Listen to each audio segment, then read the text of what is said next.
Check.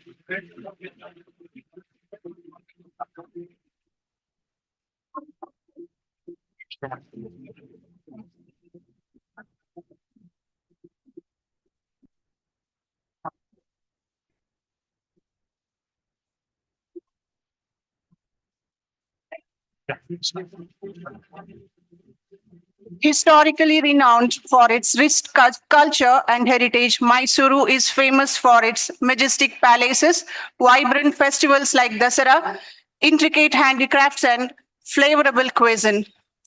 However, in recent times, Mysuru has been making strides in various sectors like information technology, education and research, tourism, culture and arts, sustainable development, propelling it onto the global stage. Nama Mysuru, a canvas of history, a tapestry of dreams. A warm greetings to all the distinguished invitees for the Excels of TGS 2024 Curtain Riser. Mysuru to the world encapsulates the narrative of how Mysuru, a city in the southern part of India, has escalated its geographical boundaries to make its mark globally. Before we dive into the main Curtain Riser event, my name is Kishan, I am Vidya Patel. the hosts for today. Now, I invite Dr. Mahesh Rao, President, TIE Mysuru, to welcome the August gathering.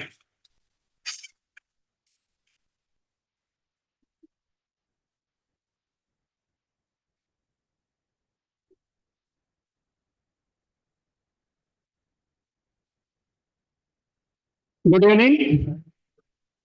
I'm not able to hear you. Good evening. Good. That means that there is some energy in the room and it's not dead. I love that. Ladies and gentlemen, esteemed members of TIE, today's chief guest, Mr. Arunachalam Muruganathan. Today's special guest, my dear friends, Dr. Alok Gupta, Dr. Jagannath Shenoy, Dr. Raghavendra Pai, Mr. R.G. Singh, Dr. N.V. Krishnamurthy, Mr. Adarsh Sudhindra, Dr. Chaitra Narayan, Mr. Vinay Babu, and the TIE Global Trustee, Madan Pariki, and representing TIE Bangalore Board, and charter members, and my friends, and my dear friend Sanjeev Kumar Gupta. I don't see him, but I hope he is here. CEO of KDM, Mr. Ganapati, Star of Mysuru, he's on his way here. And the guests who have arrived here to this venue today. Welcome to the Curtain Raiser program of TIE Mysuru. To celebrate the Festival of Entrepreneurship through the TIE Global Summit 2024 to be held in Bangalore and Mysuru. More about this later. There is a huge team from Bangalore who are here to talk about it. It is with great pleasure and enthusiasm that I welcome each and every one of you to this gathering of minds, innovation, and entrepreneurship. We embark on a journey that celebrates the spirit of entrepreneurship, collaboration, and growth. TIE has always been at the forefront of fostering entrepreneurship, nurturing groundbreaking ideas, and building networks that transcend boundaries.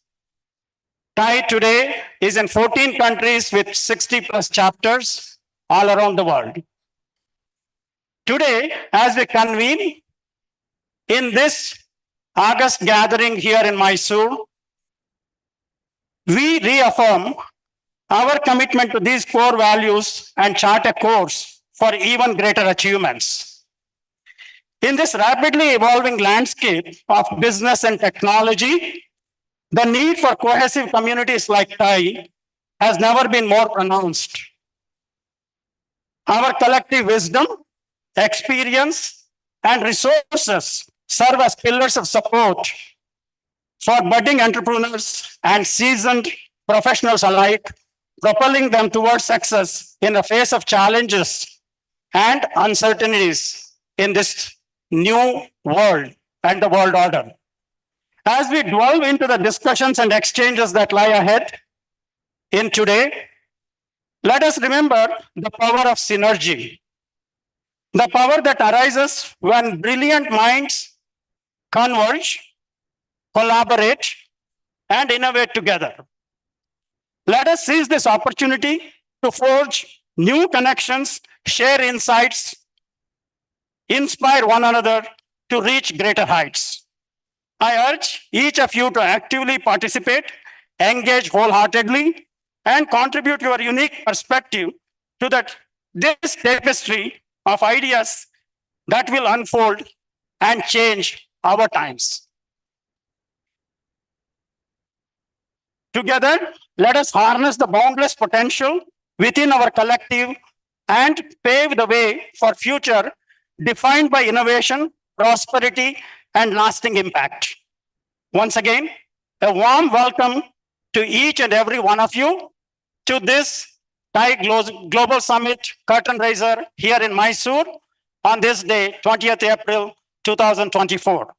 Let us embark on this journey together, fueled by passion, driven by purpose, and guided by unwavering spirit of entrepreneurship. Thank you. Jai Hind.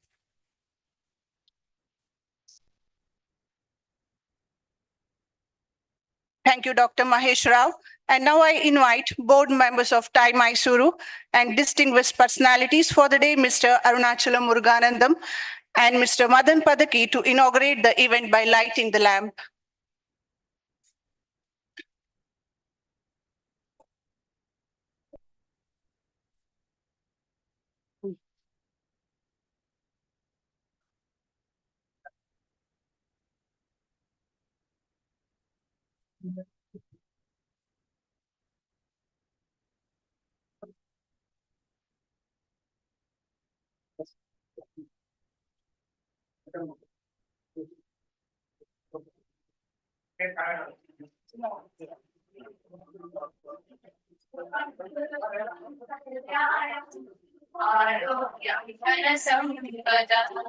Shubham Kurutvam Kalyanam Arogyam Dhanasampada Satrubuddhi Vinashayam Deepajyotir Namostute Deepajyotir Namostute Deepajyotir Deepajyotir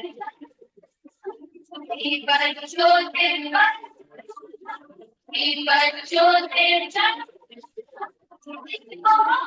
Dure Baba Kanyadipanamostrute Ori Brahmarupa Yogi Prabhuradya Ori Brahmarupa Yogi Prabhuradya Putrasya Padem Svanshami Sada Vedastam Samam Mysuru Vedastam Samam. Thank you so much, everyone, for inaugurating the occasion. Each one of us bring a unique perspective, a wealth of experience, and unwavering commitment to driving positive change in our respective fields. As we gather here, united by our shared passion and curiosity to hear the keynote address, I invite Mr. Mukund Prasad, Charter Member TAI Mysuru, to introduce the keynote speaker.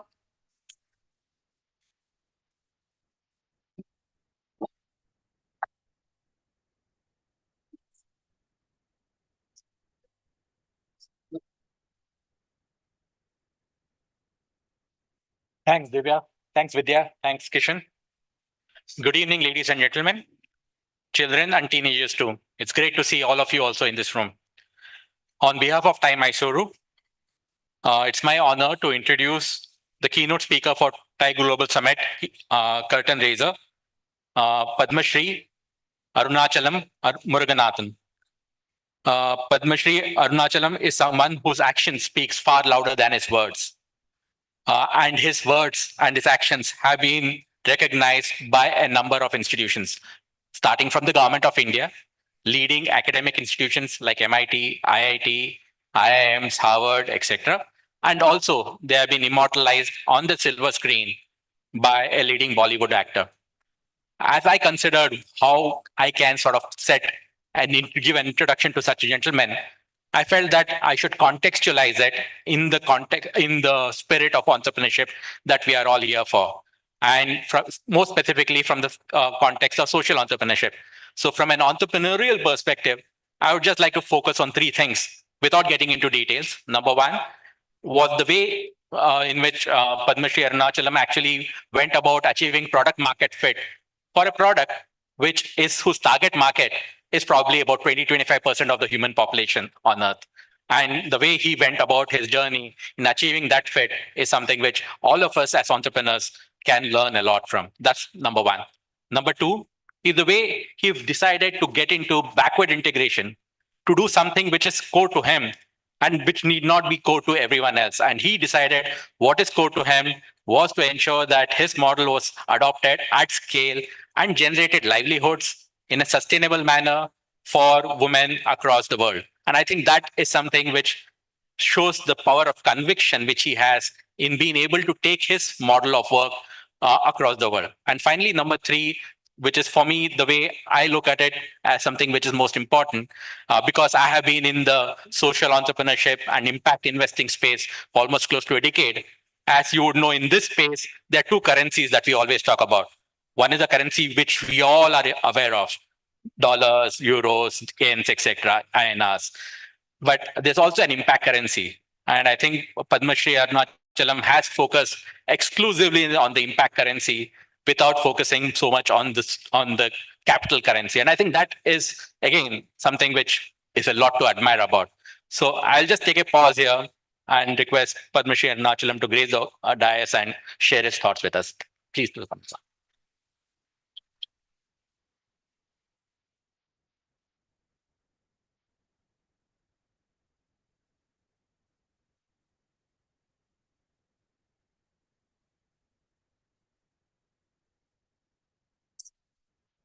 Is being played. Okay, so that you can just. America के पास Superman है, Batman है, Spiderman है, लेकिन India के पास Batman है.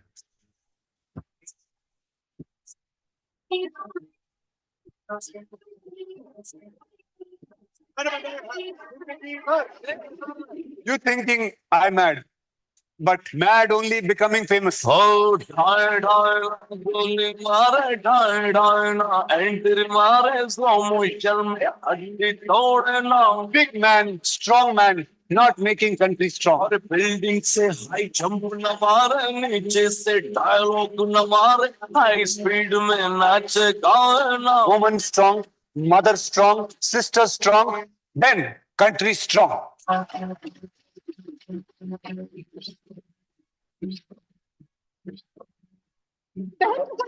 देता है क्या? नहीं देता है, पर देना चाहिए. राखी बांधी थी ना, तो रक्षा का वचन निभा रहा था.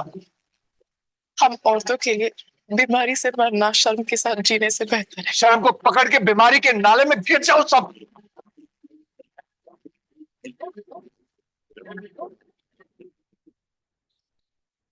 बैटमैन उड़ना छोड़ के धरती पे क्या कर रहे हैं? मारे मारे मारे मारे मारे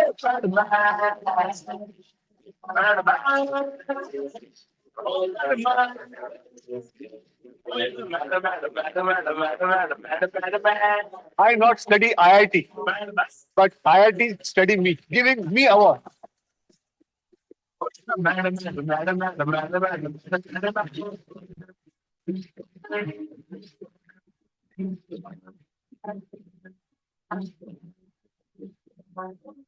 Bloody men, half hour man bleeding like woman, they straight dying.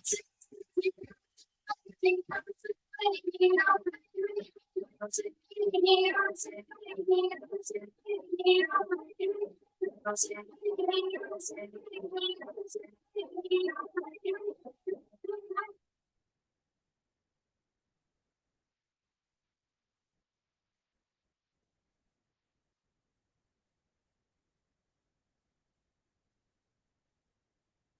good evening. Audible, na? Yes. So good evening, everyone. So I'm not going to preach or something. It is a discussion with your friend, elderly friend, what I did, why I did, what I'm doing now. Something I want to elaborate with Thai members. Because I know about Thai power across globe. I'm also a Thai member in Coimbatore. I move around the entire Thais across world, from Spain to US, everywhere. So today I want to discuss the topic called Beyond Marketing. Without marketing from Coimbatore to world, you can change the Coimbatore to Mysuru, Chikbalapur, anything. So without having a stupid marketing manager in my company, I spread across India, all union territories, and 41 other countries. So what the magic I did, that what I want to speak for another 30 minutes. So I'm also a doctorate, and they forgot to mention, I got a doctorate recently. So this is shop managers in Hyderabad. For the Kishore Bayan is that chain of stores. Now he is no more. No more means not in business. Because suddenly you will check your mobile something. Because more I say, somebody is urgently putting Bayan is no more, then I am in problem. So why I am saying, I made this presentation almost 15 years ago. All the slides are 15 years old. Only new slide will add, no words, nothing. Only I will voice over across the slide.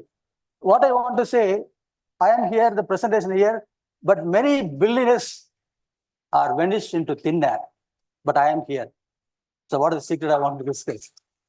Not only him, Anil, then Nirav Modi, this Modi, that Modi, a lot of people. I really recently the Baiju, I don't know kind, but so the secret how I become fame, what that money, what everything I got, very simple thing. Because I recently the Time magazine of New York, they selected me one among the 100 most influential people across the globe. Then I was there in New York.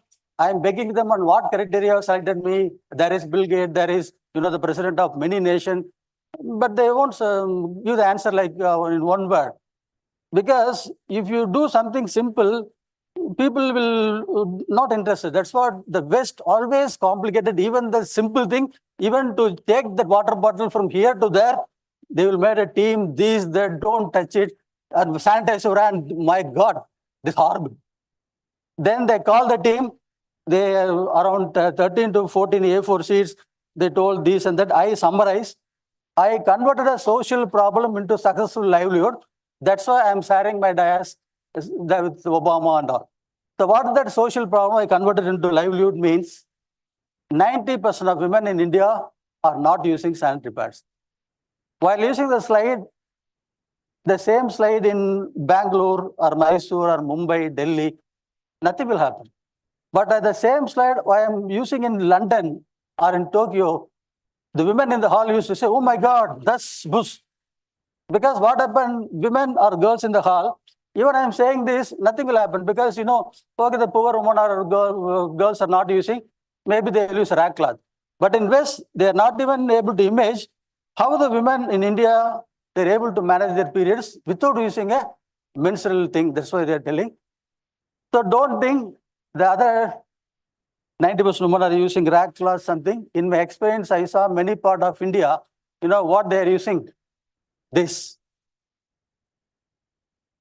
sawdust, dry tree leaves, old newspaper, ash. That's what I met Miles Amisar in same Bangalore. As Muruga, India is trying to send women to moon. I laugh, oh my God, first you give sand report to each and every woman in India, then we will send our women to moon, Mars, everywhere, I told. So while I'm showing this and discussing, don't think I'm a doctor or something medical personality, nothing. I'm a school dropout. My father is a handloom weaver.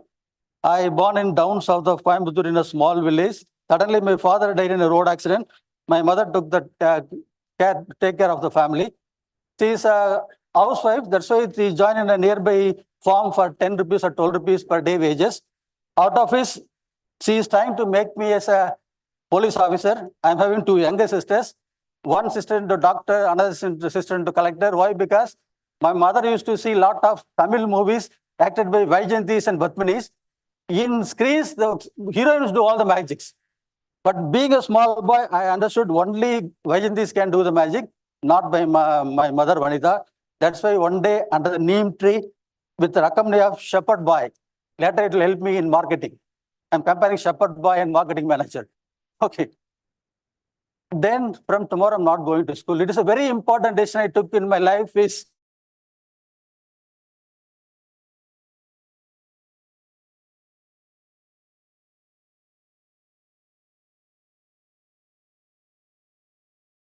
in Indian education system. That's an important day. Then I joined in a small workshop as a workshop helper. Then I learned welding. Then I became a welder.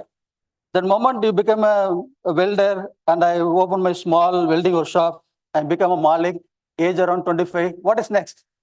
Even you are liking it or not, even you know about this risky thing, everything. I also married one day. It is arranged marriage. So I know it is risky, but everyone go through it. It's very interesting, you know. Now many people have become single. I told it is not interesting. Go through it. It's very interesting. And you know, it is not really adventure you want to enjoy. Please marry, I told. Muruga, they will call Muruga, Anna, are you serious? Can I marry that boy? Marry this adventure. Don't go and bumpy jump, gimpy jump. This, marry the boy. You'll get adventure. Every day, every morning, every afternoon become adventure if you marry. Then if you have 2-3 kids and you know, mother-in-law, daughter-in-law, this law, that law, it is more adventurable. That's why I done more than I am. If you want to learn management, please live in a joint family. That too a married man. So without a formal MBA, I am managing my wife and mother at the same house for 27 successful years. No, I am resident. So it is very difficult, don't think. Because management is not like, you know, ordering, you come here, do this. No, it is, you know, see these fingers given by God, how flexible is it? So flexibility is called management. Adjustable is called management. From my childhood, I learned adjustment. If I like buris, before I'm taking bath and coming to the kitchen, my brothers will finish all the buris. I adjust with Vanita's upma made urgently. This adjustment I learned from my childhood. That's what I'm able to adjust. Even in Indian culture, even I'm doing in Pakistan, Afghanistan, all cons. Because adjust the upma adjustment. It will elaborate. Then being a newly married guy, you know, it's a brand new wife at my home. So it is, you know, what is even you go back to your early marriage, what you did?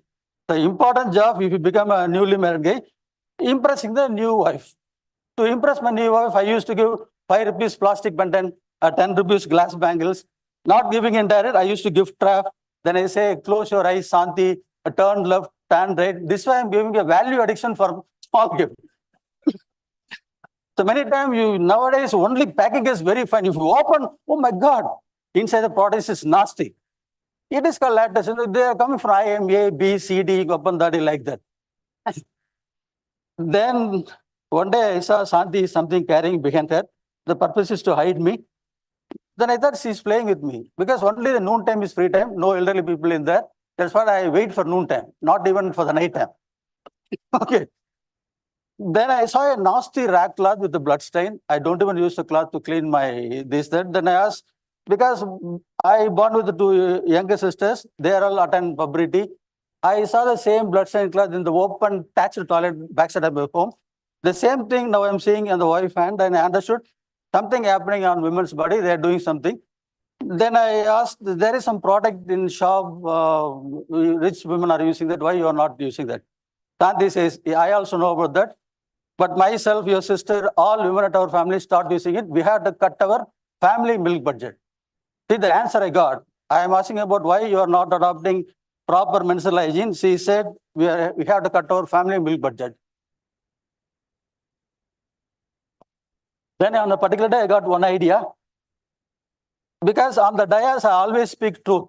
Because Rav is given dais, I can do anything, this, that, I am only the God. No, nobody in the hall, you can do it.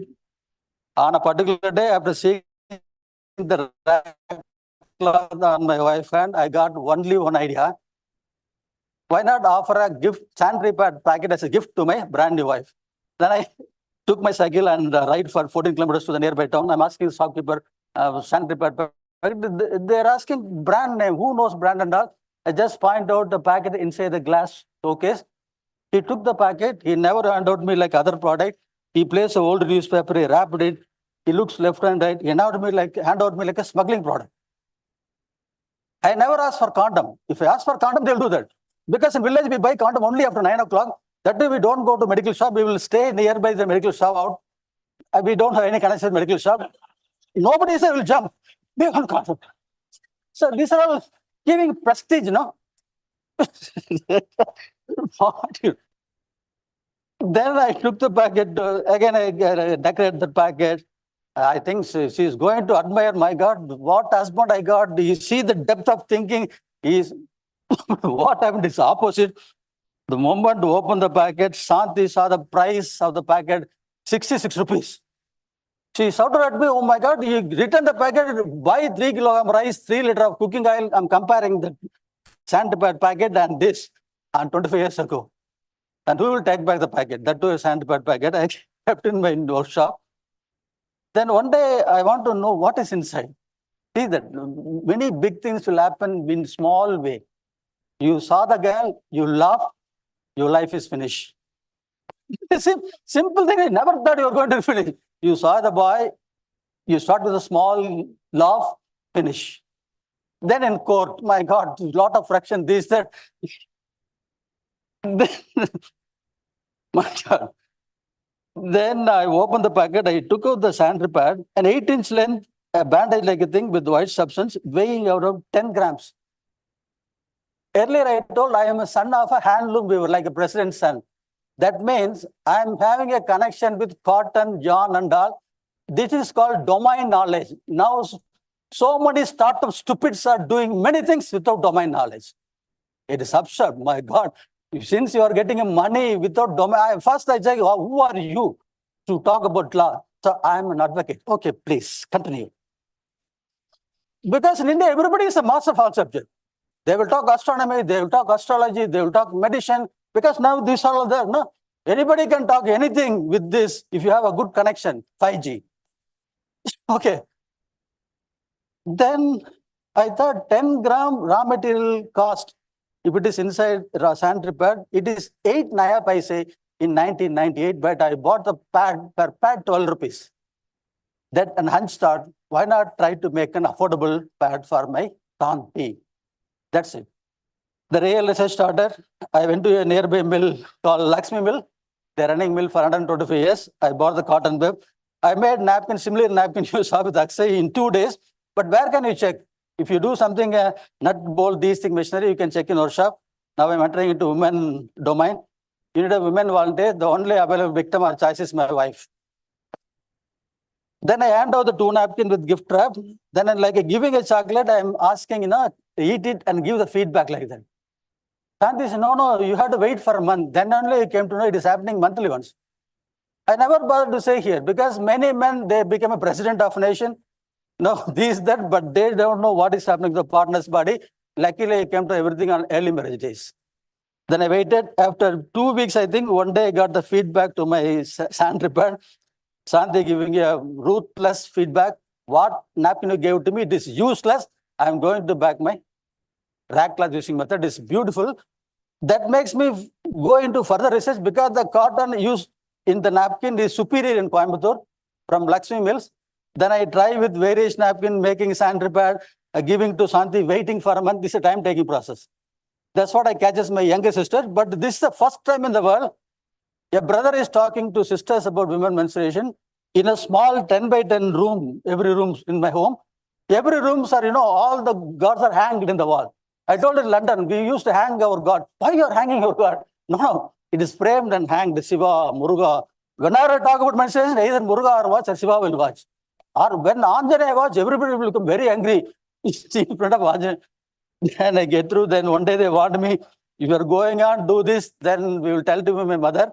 Then my mother knows me, she become Calcutta Bhadragali. Then no one can, it will take 2-3 days to calm down. It's very expensive also. I have to buy masala dosa from top, these, that, it makes nice. Then I don't want to drop the research. I'm trying to get women volunteers. Then I catch medical college students. They're also same problem. That future doctor also having hesitation to talk about personal thing with the unknown person. That's why I got an idea. Why not try to collect used fads from the girls? One day I gave the idea to a particular girl because I'm the first Amazon. I used to give napkins, whether it is good or not, they started using because I'm door delivering the sandpaper 28 days ago from 40 kilometers to the medical college. That's what they're using. Then I told Lakshmi, after using sandpaper, you are throwing here and there. Instead of that, why not you put in the bin?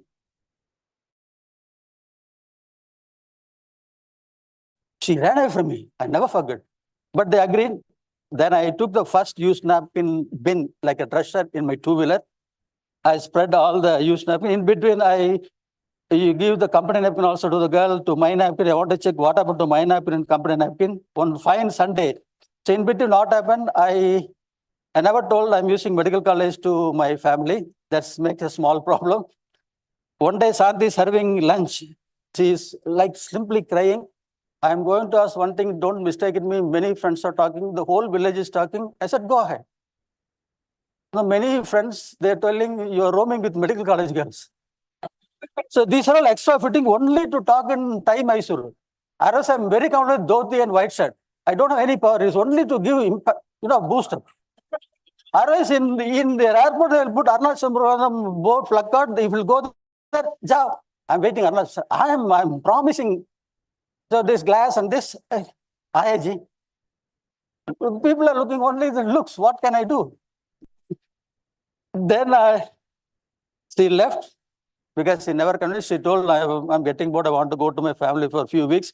I dropped her at my mother-in-law home. She never come back. After 1.5 months, I got a divorce notice. After 1.5 months, but I never shocked. That's the first accolade I got for the research. Then my mother is with me, no problem for Kana. That's what I'm saying, gentlemen, please keep your mother standby. It's always safe. Ara, you have to cook. Okay. Then the standby mother is there. Then now I'm taking used napkin to home. Before Corona, I'm closing my nose with handkerchief. I'm going close to the used napkin of the girls. What happened to my napkin, company napkin? I never thought my mother is coming by. It is a Sunday.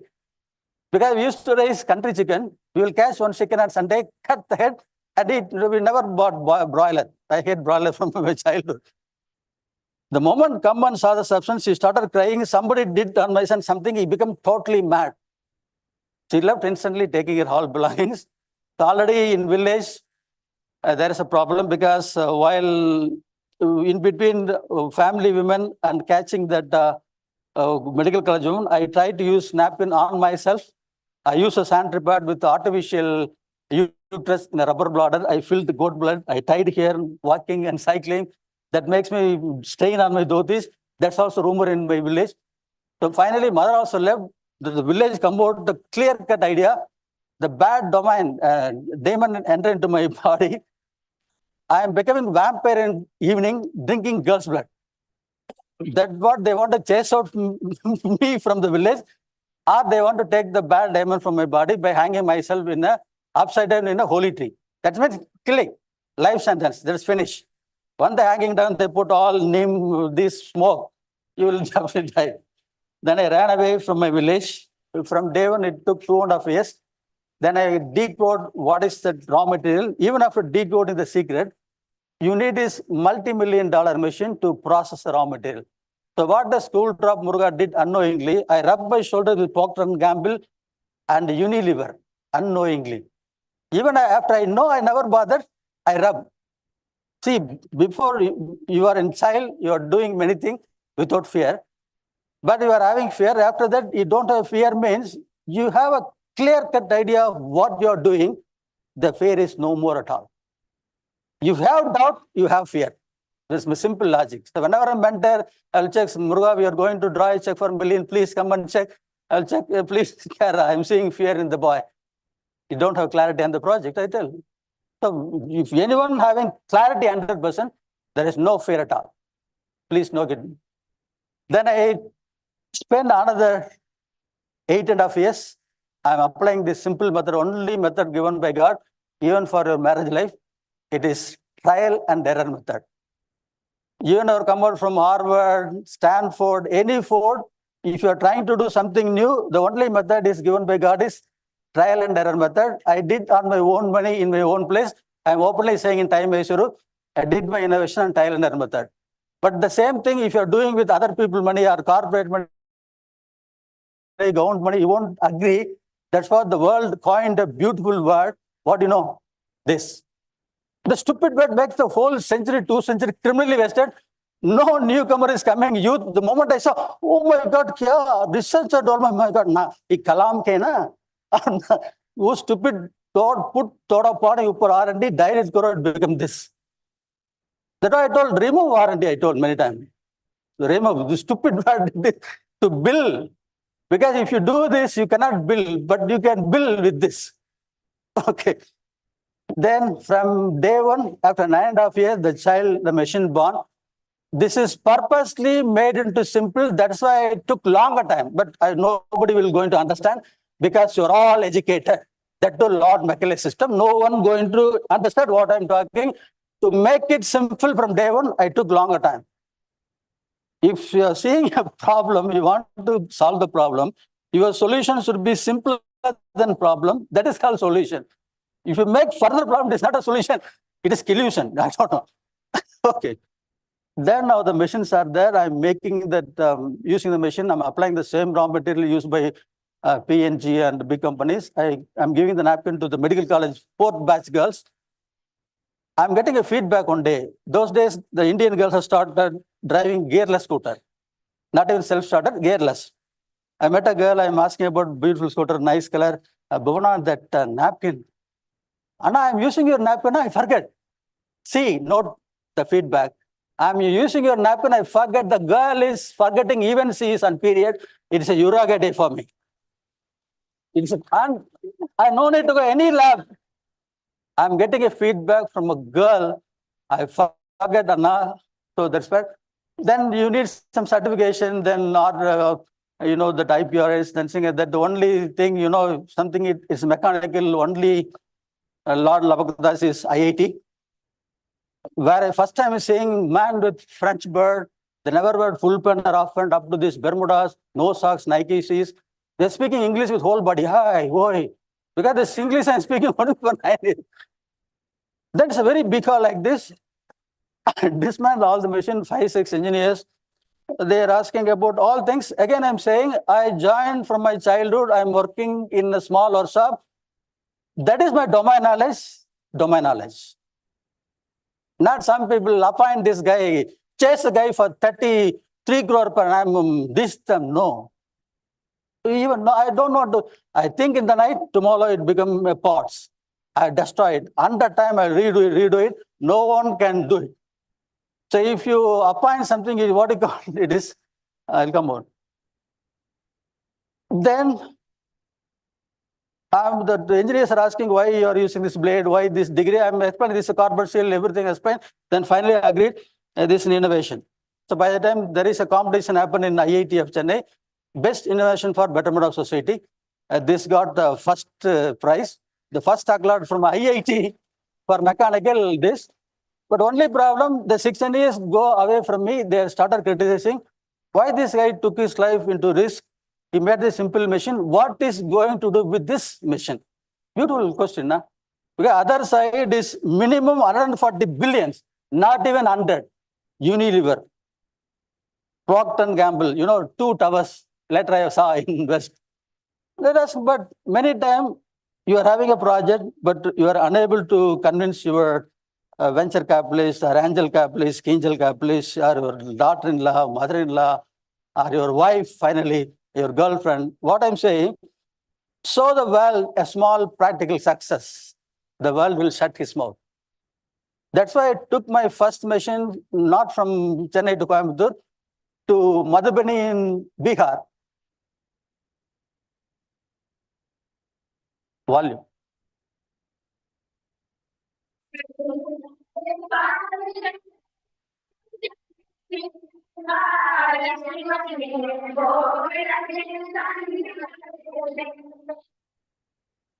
So this is the world first localized or decentralized manufacturing. So what way of comparing never borrows the big guys. They're all macro and centralized with $1 billion. There is no penetration in India, marketing penetration, not even 10% are using. There is a huge scope of 90% can use and localize making and selling. I don't know about the words, but I know because of domain knowledge. That's why one-man army, I set up, I try to make the napkin, I brand it and make. Then I'll connect with the bank or something, I will take back the money. You can see the movie, the Akshay will do this. How the startup guys, you will wait, such thing. Giving the machine with your money and make them success, then bridging between the bank or financial institution, taking back. This way I did 4 or 5 years. My stakeholders are, see this poor woman. These women are called by Naxals and Maoists. Only their brothers and fathers, uncles, husbands are having gun.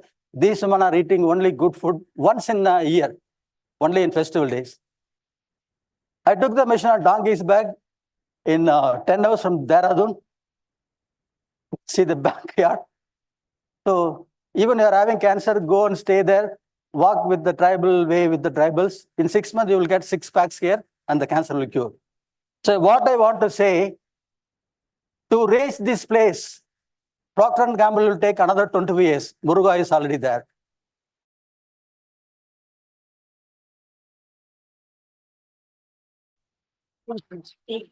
Then in schools, girls have started, you connect with your project. So don't fix in Santa napkin. While I'm narrating, you have some idea, you connect. The girls started making napkin while they're studying. This is the first model by the woman model. And later I met my friend. He knows all the things. I'm showing that the hilltop. So, and I got the best engineering innovation award from Pratibha Patil madam as a president. First I got IIT award. Best engineering innovation for the mission is Pratibha Patil madam. So anyone in the hall, definitely you have ideas, something this, then you make it into service or a product, then you will name it a brand. Finally, you come for retailing. I don't know for how many centuries world will doing. It is a multi-billion dollar activity. If you want to make a particular brand in at least only in India, you need $1 billion. Earlier it is only television, radio. Now, oh my God, in where you want to advertise? So retailing, then suddenly Jack Ma's and Jeff Bezos are making a lot of noise on e-tailing. This also become a $1 billion activity. But how Muruga sustaining without a simple code and this 5 rupees, 500 rupees glass with the retailing giants and e-tailing giants? My model is detailing. That's what whenever I'm seeing my lecture or teacher, I'm going down to anything, I'm showing my complete respects. Detailing is a toughest job in the world. While doctor asking a question with your father or mother, daddy, I'm having a doubt. If you have a board or something, you're not answering, you're going to end up with a failure mother or a failure father. Because whenever you get a chance to, because I'm happy, I'm not here speaking, I'm detailing how I did, what I did this. I love detailing. No appointed person will do in your company. I challenge, they will do not even 3 times. That's what I told Kishore Bayani. Even you are giving 100 features in your product, they are not going to tell, not even they told, show the product. This is a problem. Detailing is the biggest problem. Okay. In 5 minutes. Magesh, I take time now. 10. So detailing means why the penetration is not happened, not because of first 2A, availability or affordability. Awareness is missing. To make awareness on menstrual hygiene, you need to speak one-to-one, not the stupid advertisement given by big corporates. A girl wearing a white tight jeans, running big and a small dog, she jump over a compound wall on period days. I told you what a nonsense advertisement giving. Now they never given this ad. They are very well, they are having brave to talk about menstrual hygiene importance because of Muruga. Okay. Out of detailing through women to women, we created around 1,343 local brands. It will take time. Why I made this? Why I never formed company on myself? These are all strategy. Because you are having a 100% good product, you are a perfect gentleman, even though you are not going to succeed unless otherwise you are having a fantastic strategy around the business. Strategy makes sustain. Like a military. Why strategy means it is a word for military, but business also it is a military. Anytime you can attack by your competitor, local government, local council, anything. So the strategy is very important. Cumulatively, these 1,343 brands are now making $1.7 billion revenue. That's why I surrounded by a lot of eagles, big companies. This is Paul Polman, CEO of Unilever. And this Sanjay Mehta, black coat, is CEO of Hindustan Unilever, handling 7 countries from Mumbai. Finally, Muruga is in middle. Well, they are not fools. Why? Because now there are a lot of companies started from, first word jet, why, Jato, Yota, Gato, my God, the company start from jet and why, oh my God. What is the first word of new company? It's jet. We'll wait for another 10 years, so then we'll see. Okay. Then why they are standing in left and right? So now many businesses are parasite model of doing things. Even they are valued for 100 billion. They need something to, it's a parasite model of doing things. In this situation, Muruga is making sanitary pad, making machine in iron. It's a rock solid. On this machine is making sanitary pad. The women going to menstruate for another 1,000 years. It's a rock solid business. That's why I'm standing in middle. I'm an item girl. Okay. I know. It is Amazon chief price I met Amit. And this on this invitation in Seattle. So very simple. Muruga, we spend around $1 billion. We are unable to make impact. On a frugal way, you did impact. Can you come and tell your secret? They will very clever. Whenever you do, somebody in Asia, they will ask to come, book flight ticket, sell your secret. I ask the same. Can you share your secret, sir? If we call from Asia.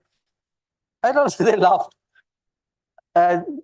Gates spend around 1 hour, 3 minutes. It's become a local news because Gates don't spend more than 5 minutes. He spend only time with some Warren Buffett. After Warren Buffett, he spend more time with me. You can see the video. And all the Western media started writing, not from India. You can see independent. Even I don't know the magazine names. Then finally, I got Padma Shri with Pranab sir. He is my customer. He bought 5 machines for his village. Okay. So finally, I want to say to come out from your side to try something. Don't look for an opportunity or luck. Please find a problem. While I'm saying this, find a problem in Germany or in Switzerland. I saw the university student. You're all custom boys. You born in Switzerland and Germany. Sir, why? Because you have to search with lens. Where is the problem in Switzerland? But I am lucky. I born in India. Every step I will get 100 problems. Really, sir, come India. You'll get problems free. Every step you'll get 100 problem. Give a solution for your problem because education is meant to not use a tool to survive, to solve a problem in this world. That's why you sent here and given education, not to survive, not to make your life into cakewalk. Please understand, you are a God messenger to at least solve a small problem in this world. Every student solve one problem in the world. This is called paradise. Don't search paradise anywhere in the world. Okay. Then more than a product, or service. So solution is very important, or innovation. Then you become a change maker. So this is very important. Building social values to your company is more important than creating the stupid book value. It can be created with any 4 big companies. I know that is temporary, but social values are permanent. So which are the companies they never build social values, they're vanished into thin air. It is thinker. Then I made my company on measurable social impact. This all the achievement I did. So finally, they are calling me as a corporate bomber, but I never put any bomb on any corporate. Finally, again, I met this. I don't know, he is a bravo.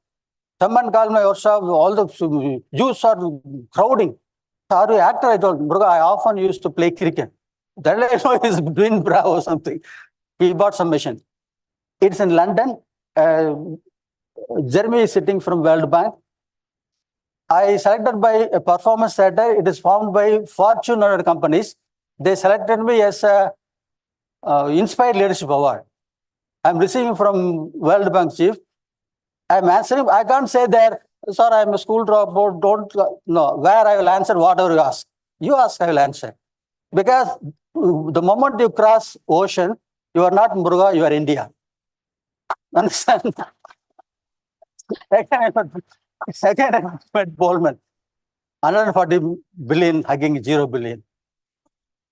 Here, 0 billions are not a matter. Sustainability is very important thing. I asked every soldier, everybody moving at least 100 billion. Goldman Sachs, Brassman Sachs, Aluminium Sachs, so many rocket column, this column, aluminum, cement column. My God, I don't know. So many companies. Only 3 Indians, Sam and Ajay from MasterCard. I'm not outdated. It's the latest picture on his invitation. Don't mistake me. It's entrepreneurship. His office never closed for last 7 years. Such a team he is having. I offered a big painting. He is a king and wife is Rani. There are a lot of meaning on that. Okay. And this is the most influenced people award. I told Time magazine. They called me 4 people started from India: Arvind Kejriwal, Arvind Rai, our President Modi, and myself. I thought somebody will come, I can manage, but all are option. I'm representing India on their but I'm working like Aishwarya Rai with 2 assistants. So this is here. This is simple press. This is elite press, like Garden Rose, Masala Rose. There also, they took me to the first floor. Then they are bombarding me question because they never bother. You are time honored man, so they're asking, "What do you think about Putin?" If I tell anything come out on Putin, fish. Then do you think Modi is other Putin? Again, if I answer, I will Delhi, they'll fish. Then why? What do you think that the decision you took on Sri Lanka? I can't say go and ask Manmohan Singh. This night already 11:55. Then I'm managing. One girl is raising hands, sir. Only 1 minute, only one question, please. Then the girl come to near me. She's asking by exactly 12 o'clock in Manhattan, why modeling is not picking up in India. Instantly I said, Santi is not interested. It's a very elite road. So I bother about other 96 over there, but on the CCTV, they come continuously, they show who I am, what I did, something. That's what is not become a problem. The measurable social income, more than 110,000 women got livelihood, and it became a brilliant. Again, the Fortune magazine put a list of 50 great leaders, something. Every time, at least they will always the number first 50, Fortune magazine, something they'll put. See this. She is Santi. I will tell, we reunited after 7 years. I will tell. Now there is Preeti Sri. Suppose she is studying in college, she is now 10. Because of separation, machine come first, daughter came next. So more than 85 million women should have unhygiene method this. It's clear that everything you have to clear where you are traveling. So Mysuru, Leto, where I'm going, what I'm doing, who is my competitors, everything. It should be every 5 minutes you update. Like fragmentation, doing something, you will update. So don't think I'm clear, sir. When last time? 15 days ago, you stupid. I'm asking about yes, last minute are you clear or not? Clarity every second, updating. So not only this, more than 106 developing nations accessing this. And this is called Pink Revolution. We are already present in all these countries. See this name. And that's why this is called Beyond Marketing, truly made in India without a marketing. Thank you very much.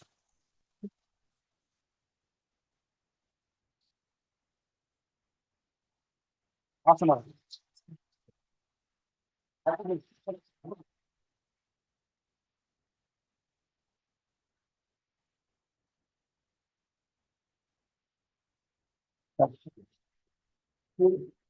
Thank you so much, Mr. Muruga, for detailing us that social values are permanent.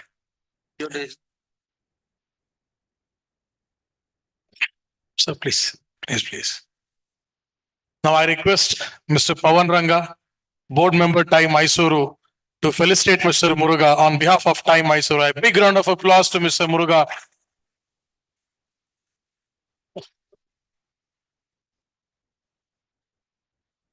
ரொம்ப நன்றிங்க. Thank you, sir.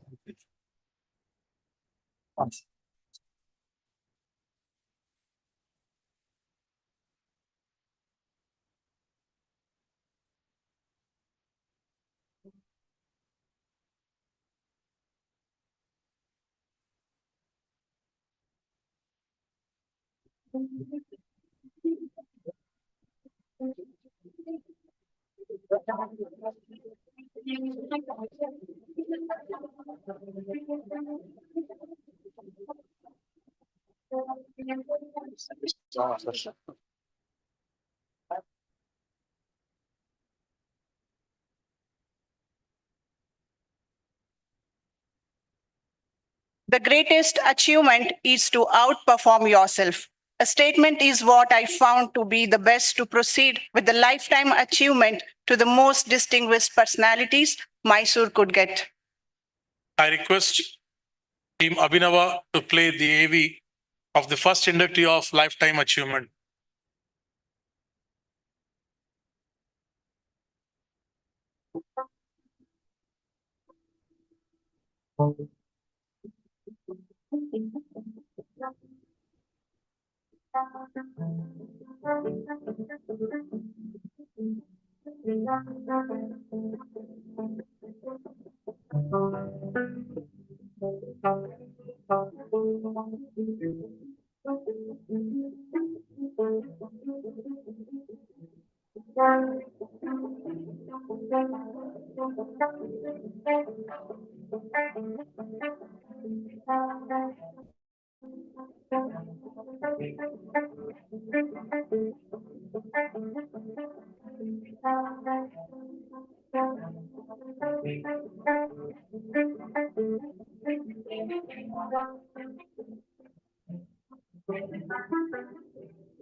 I request Mr. Rakesh Babu to escort Dr. Jagannath Shanai onto the dais, please.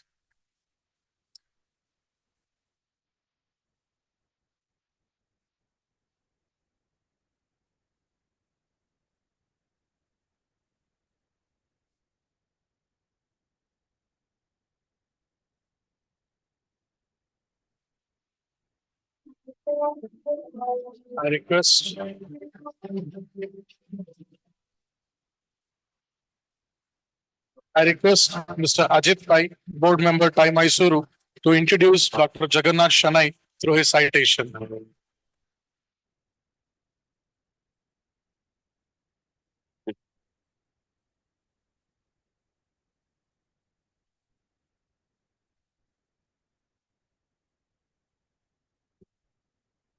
It's indeed my honor to read out the citation for Dr. Jagannath Shenoy here. We, the board members of Thai Mysuru, are delighted to present to you the Lifetime Achievement Award on the occasion of the Thai Global Summit Curtain Raiser on this 20th day of April 2024.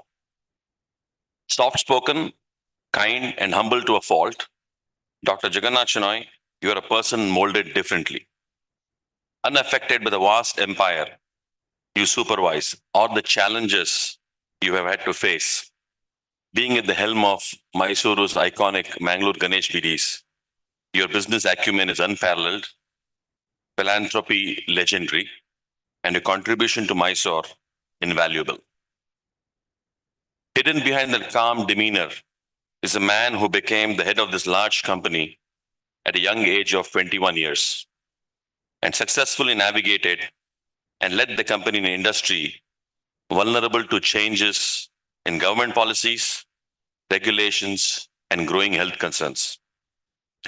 Your awareness, your contribution to Mysuru in particular, and the business community in general is immense.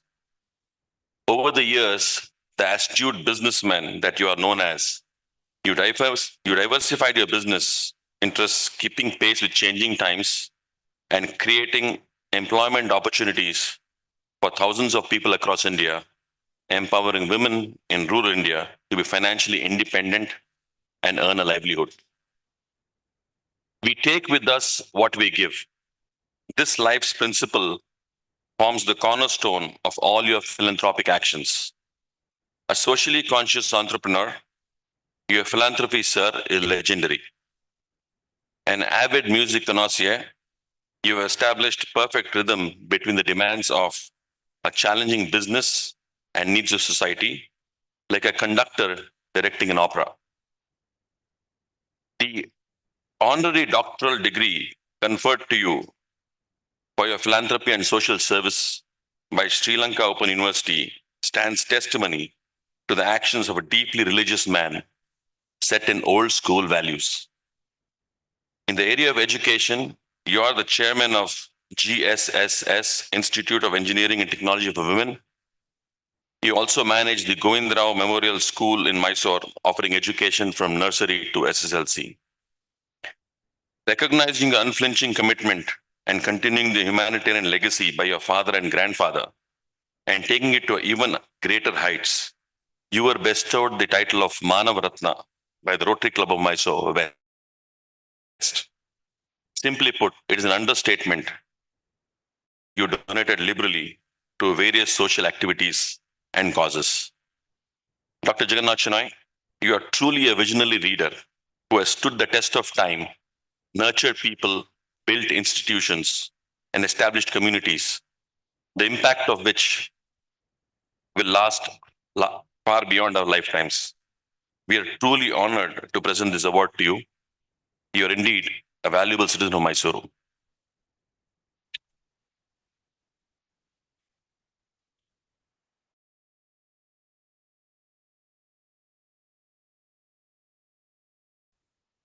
Thank you, Ajit sir. Now I invite board members of Thai Mysuru and Dr. Arunachalam Muruganantham kindly to do the honors of felicitating Dr. Jagannath Shanai.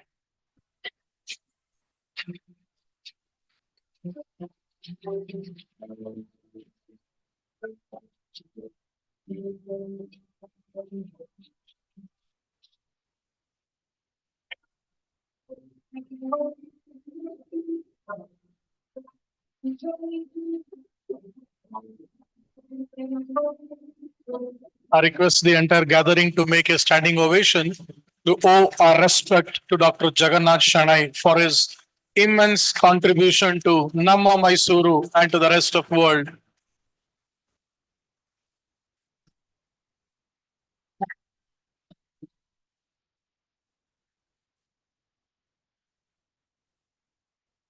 I request Mrs. Jagannath Shanai to be on the dais for a photo, madam, please. A big round of applause to the couples.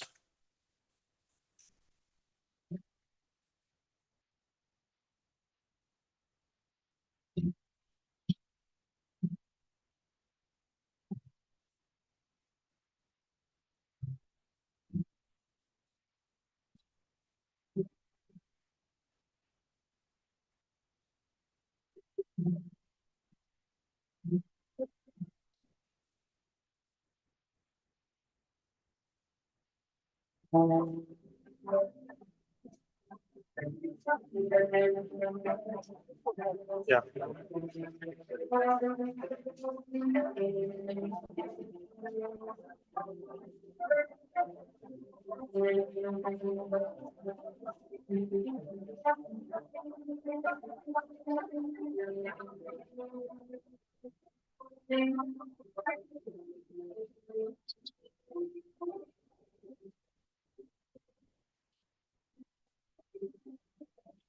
Now I request Dr. Shanai to address the gathering.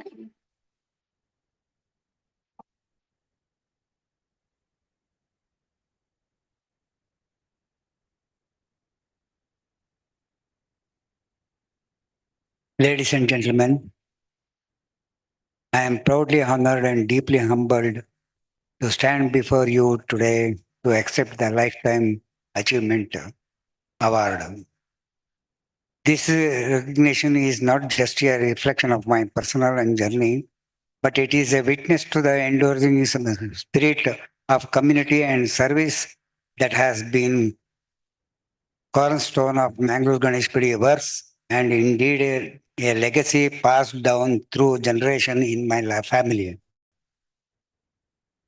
From my grandfather, Sri Bantwal Madhav Shanai, to my father, M. Govind Rao, to church philanthropy and responsibility towards the social welfare was handed to me, not just as a legacy, but as a mission. This mission shaped not only the way our business operated, but also how we as a family viewed our role in society. I stand here because of the value of installed in me, my parents, and unaware the support of my wife Kusuma, and the love and the respect of my children and the extended my family who have been my strength. Taking over the reign of our family business 1995 was a crucial moment in my life. It was not just about business management, it was about unholding the trust placed in me by our employees, our community, and our partners. We ventured beyond the traditional scopes of business to touch lives through different, inevitable through our activities involved in educational and health projects. The work we do is not measuring merely by the financial statements, but by a smile we bring faces, the opportunities we create, and the lives we transform.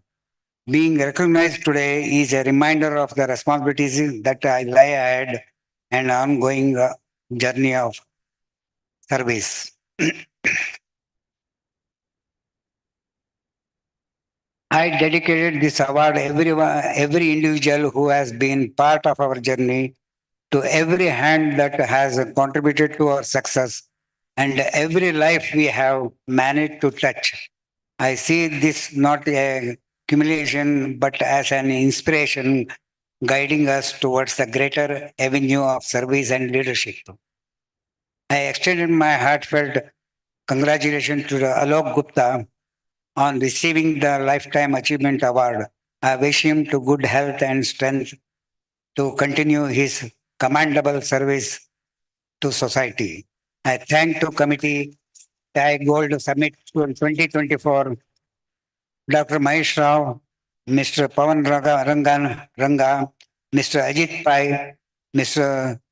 Sudev Dhananjay, Mr. Bhaskar Kaleli, and Nagendra Raj Srinivasan for this incredible honor, and to each one of you for your continuous support and believe in our mission.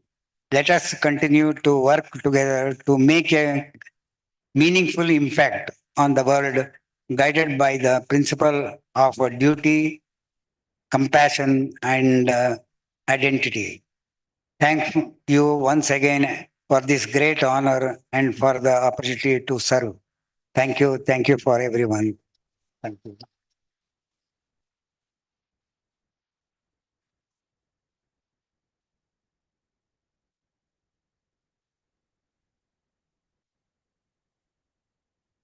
Thank you, sir. Now I request Team Abhinava to play the AV content of the second inductee in the Lifetime Achievement Award.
I request Mr. Rakesh Babu again to escort Dr. Alok Gupta onto the dais, please.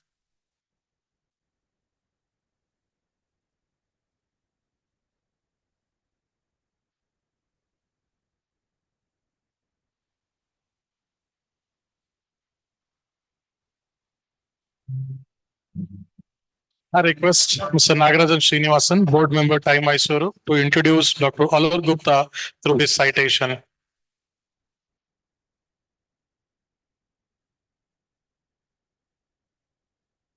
Okay, ladies and gentlemen, it's my absolute honor, privilege to introduce Dr. Alok Gupta.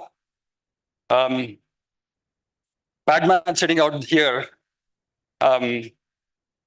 he compared R&D to trial and error. Our Alok Gupta here is all about R&D. So and they were sitting right next to each other. So I'm sure you will have a very interesting comparison of notes after the event ends. Dr. Alok Gupta, Lifetime Achievement Award.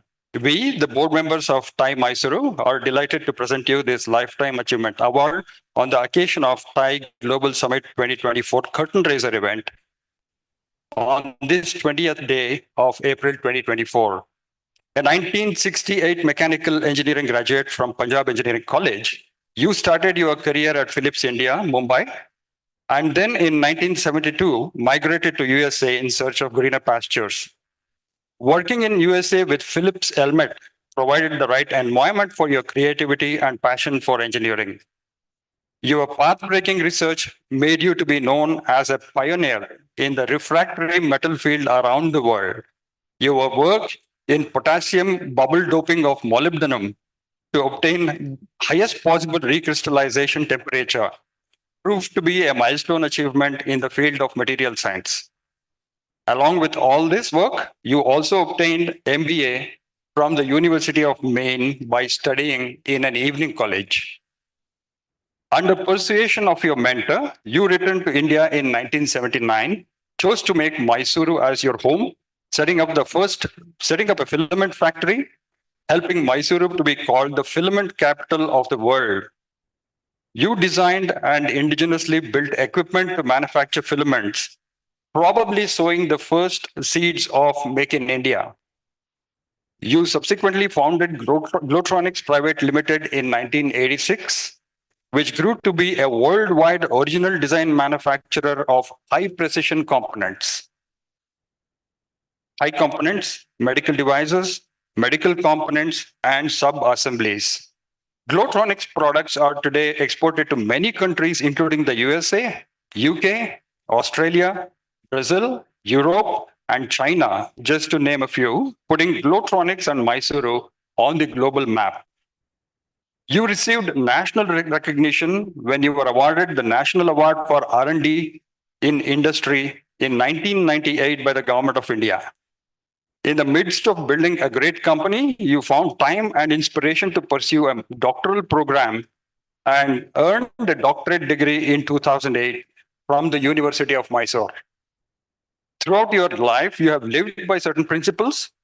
Do not give importance to self, never evade taxes, be ethical in all business dealings, build products for the international market, profit but do not profiteer, 10% of all income going to, and 20% of personal time going towards charity work.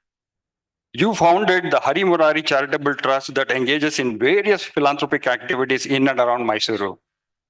Among its many projects are an ITI to help students from economically weaker sections, a dialysis center for the poor and the needy, and a working women's home to empower the underprivileged, to name a few. Dr. Alok Gupta, you have been an entrepreneur and a leader par excellence who has built institutions that are making Mysuru and India proud. You exemplify how to lead a life of principles, ethics, morality, and service to the nation. We are truly honored to present you this award, and we are absolutely proud that you are in Mysuru.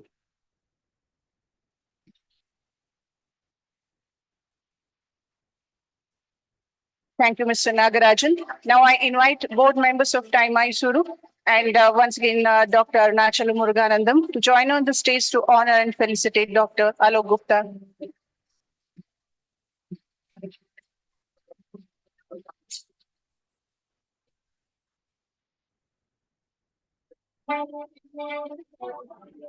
A standing ovation is definitely a deed to Dr. Alok Gupta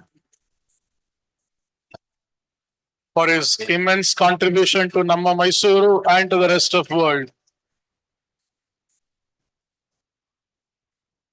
I request Mrs. Gupta to join us on the stage. A big round of applause to Mrs. Gupta.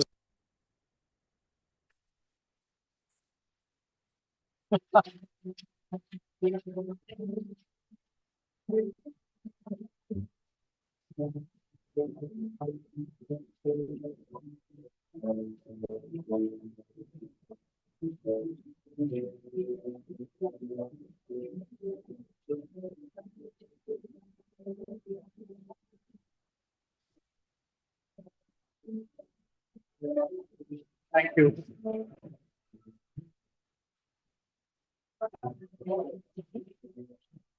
On the specific request from Dr. Alok Gupta, those of you who might have noticed, we have dispensed with the Mysore Peta shawl for Alok. And that's the reason you see the little bit of difference between the two. So now I request Dr. Alok Gupta to address the gathering. Evan, right? How do I start? Yeah, it's just, yes.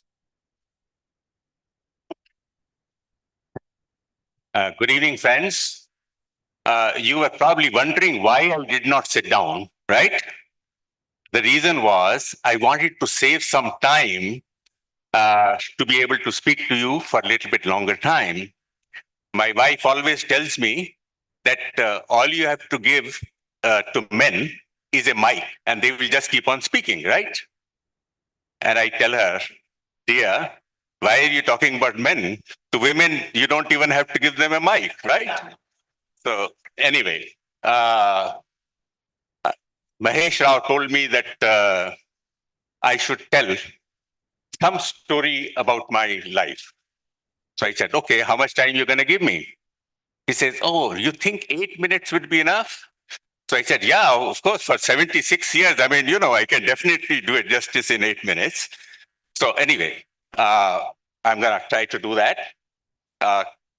Of course, now that I have heard Mr. Arunachalam today, I'm going to change that to T&D instead of R&D. It has to be, yeah.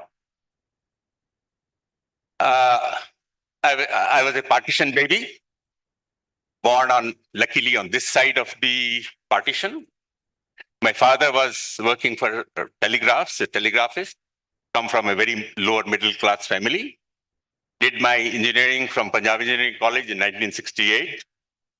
Luckily, got selected by Philips India as a graduate management training.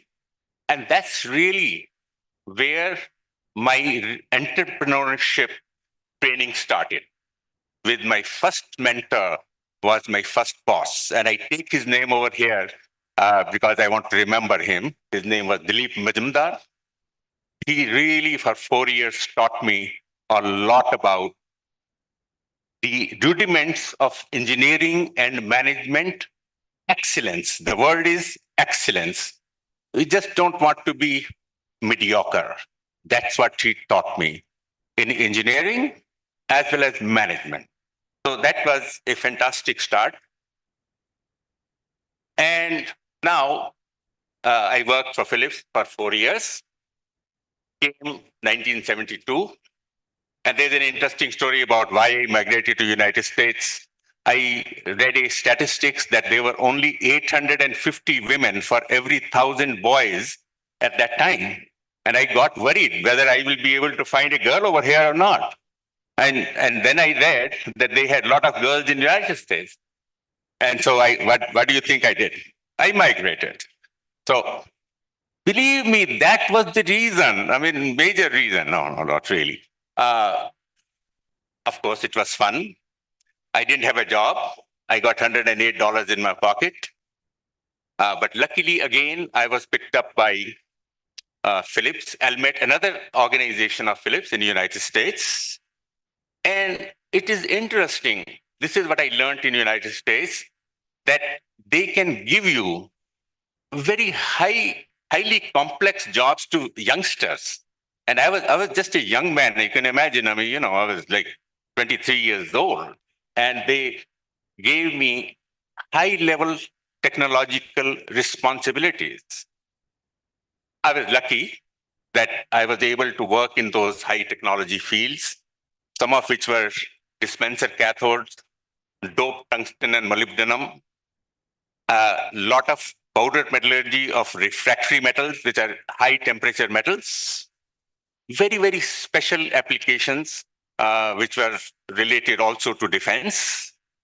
And interestingly, because I was all the time dealing with scientists in the government departments of the United States, they started calling me Dr. Gupta.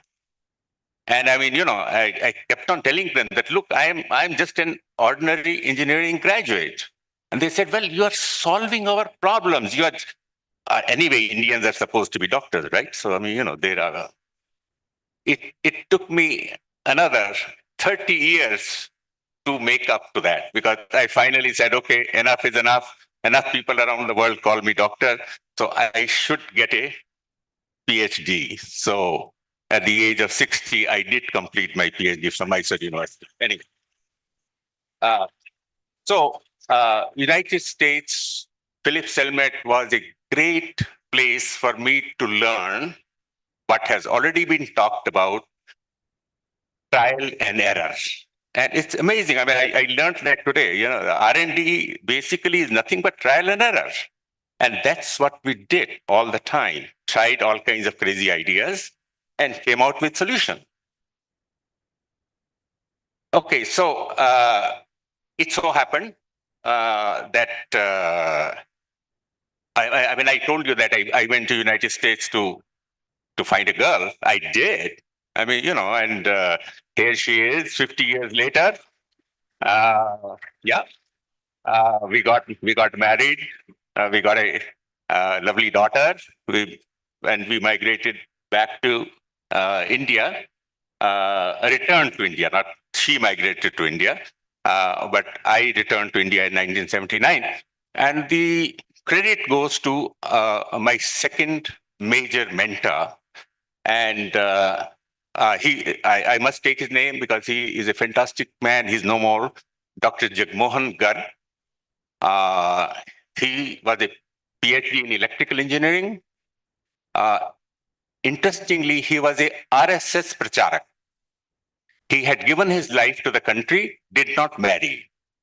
After doing his PhD in electrical engineering in the United States, he over there also worked and brought back a very high technology line, which was PTFE coated wires, which were all used in aerospace industry, and he set up the first industry.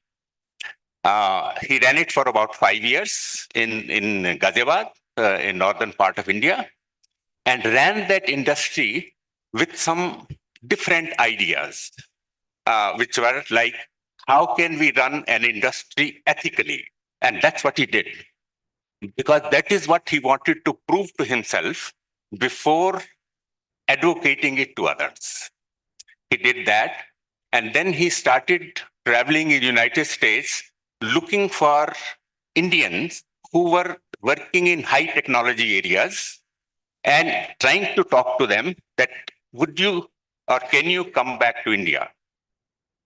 Somehow he found me over there and kept on coming to me for 3 years. Every 5 or 6 months, he will show up with a little jhola, and very simple man, and he will start talking to me as to, you are from India, you studied there, you have parents there. Why would you not like to go back? Eventually, he convinced me and Mamta. He always sat down with Mamta. But he set some very interesting philosophies, and I want to share some of those philosophies. His point was, you must go back to India, not to work, but to set up an industry, because you're a technologist. But it has to be a high technology, high quality, and high ethics company. If you want to go back to India just to earn money, please don't do that. You will make much more money in the United States. So there is no point going back to India.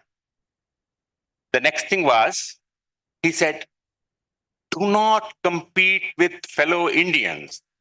What that meant was, do not start any industry which is being run in the country anywhere. Such a very interesting philosophy. Do not compete with fellow Indians. Next one was make good profit, not profiteer. Now, I had studied in my MBA that price of a product is determined by the market. Now, this was a complete different philosophy. Now, he was saying, no, market may have any price. You must make very good profit and then sell after making that profit. If you can't make a product at the market price, then you don't make it. But if your cost plus profit is 30% lower than the market price, don't take that next 30%.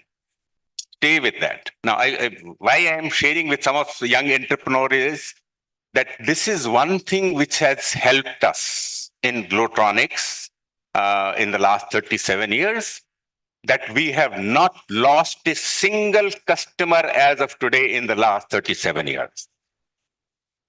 And the reason is this one, that Glotronics makes very good profit.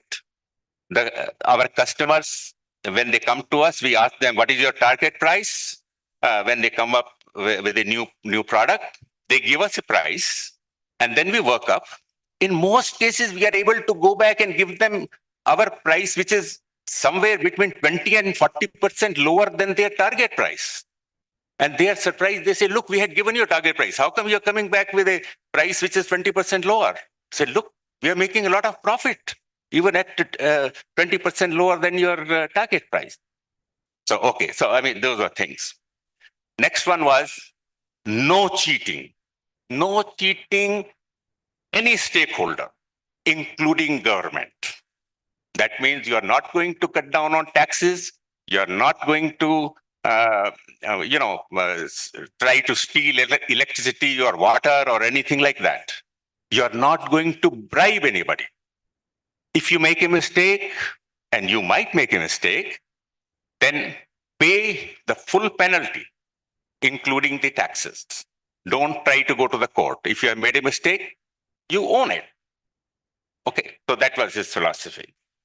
Then the other one was 10% of income and 20% of the time must be spent for this society. 10% of income and 20% of the time. Interesting thing. Next one was you must share knowledge and resources. He used to give a very interesting example. He said, look, if we used to have a Vimana in our Ramayana days, we lost that technology because we did not share the knowledge. So if we continue to do that, we will continue to be the same way. So we must share our knowledge. And lastly, his point was, whatever you do, nation must come first, everything else come next.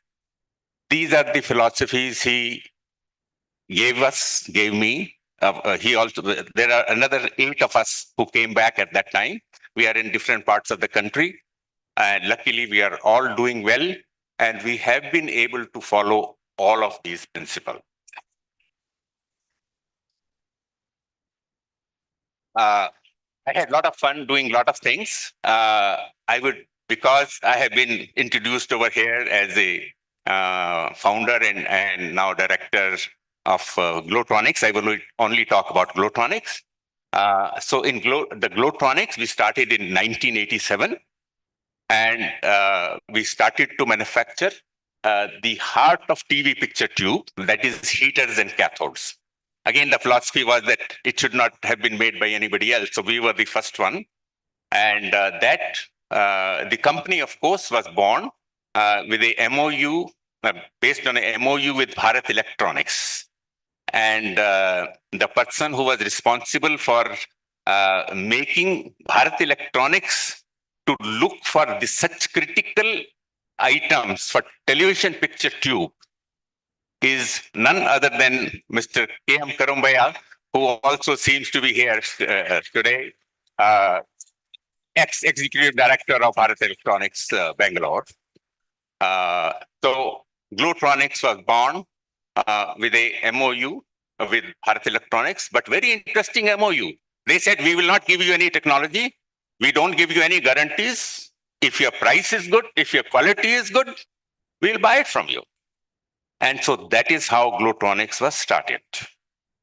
So it is interesting that we started with the heaters and cathodes, which are made for cathode ray tubes for television picture tube. And all of you know that television picture tube is gone now, right? LED, LCDs, and so on and so forth is the one which is going on. But it is interesting that we have become the last of these dinosaurs of this. We continue to manufacture heaters and cathodes, and we are the sole manufacturers of that in the whole world. And why is that? Because the world found out that whenever you want a very fast speed of imaging, the other technologies like LEDs, LCDs and all that, they cannot work because there is a transformation which takes place in between the image taking and the image reproduction.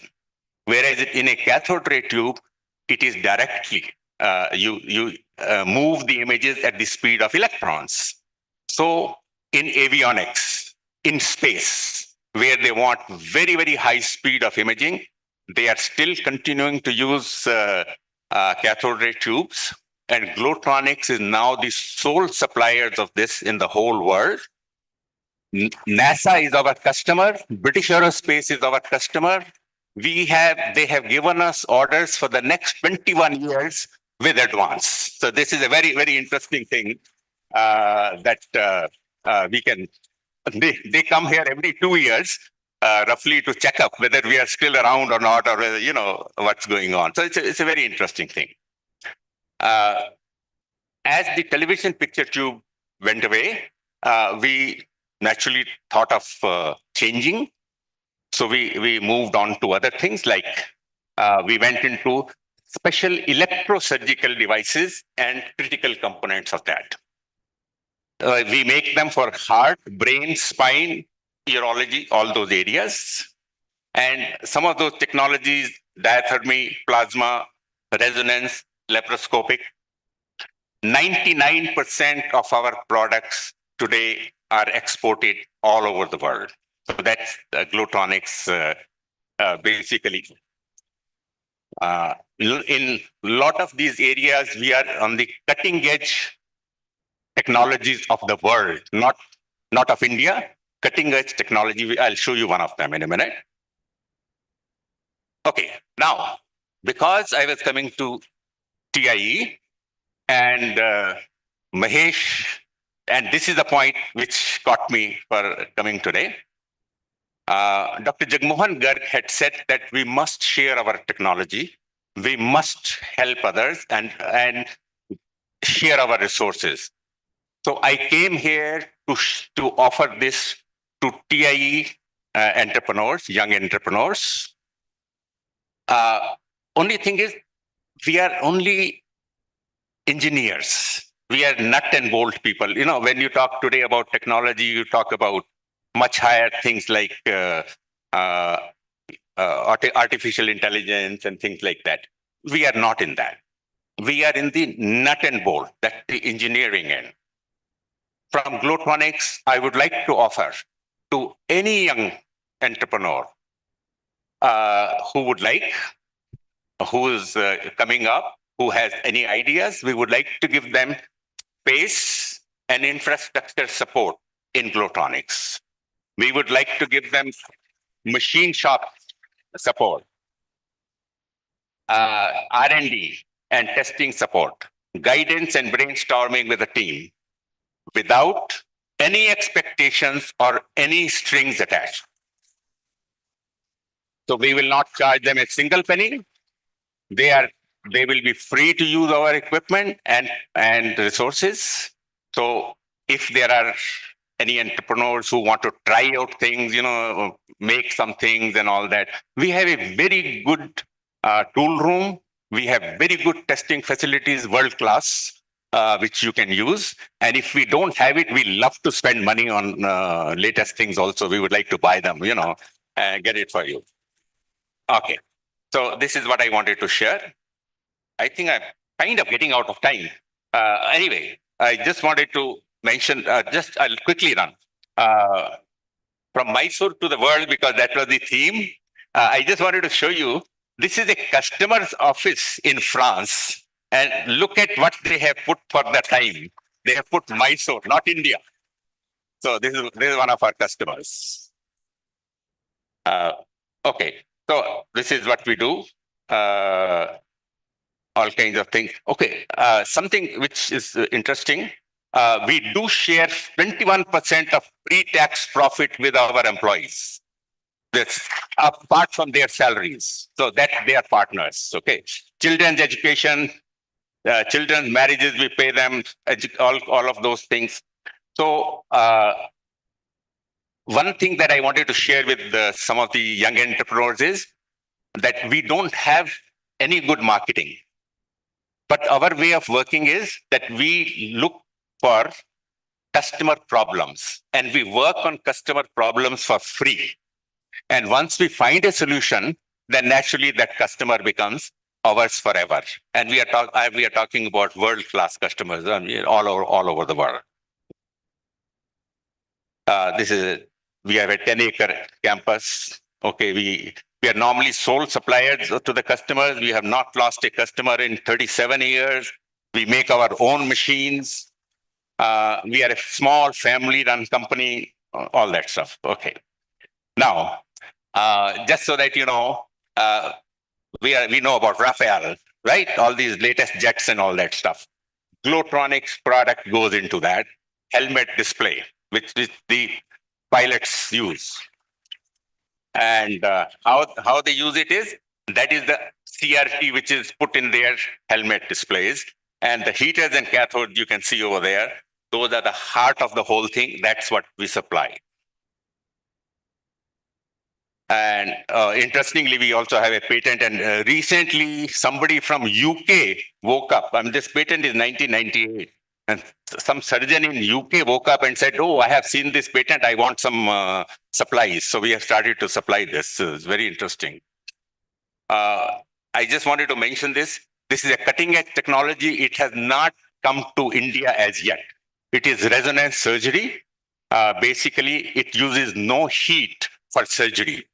It uses electronic resonance and it goes to the cell level to resonate the cells, kill it, and then later on the blood supply just cleans it up. So now very difficult places like spinal surgery, that's where it is being used. We are lucky to be able to give to the society. And I thank you very much, all of you, for listening to me. Thank you.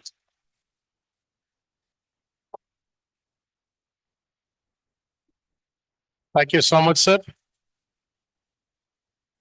On demand, there is a request for both the lifetime achievement inductees as well as board members to be on the dais for a group photo. I request the family of Dr. Alok Gupta as well as Dr. Shanai.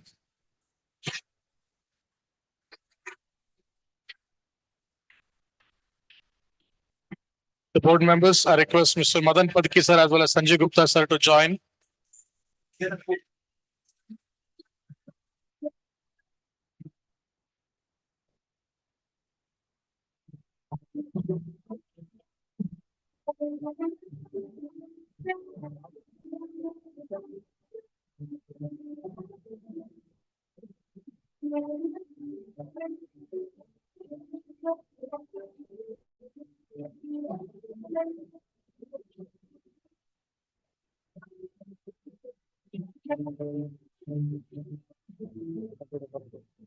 Yeah, the citation is on it.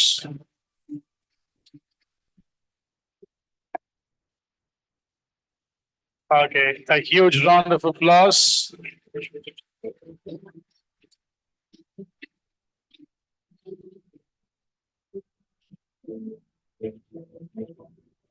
Yes, sir. Nagarajan, sir. Contacts.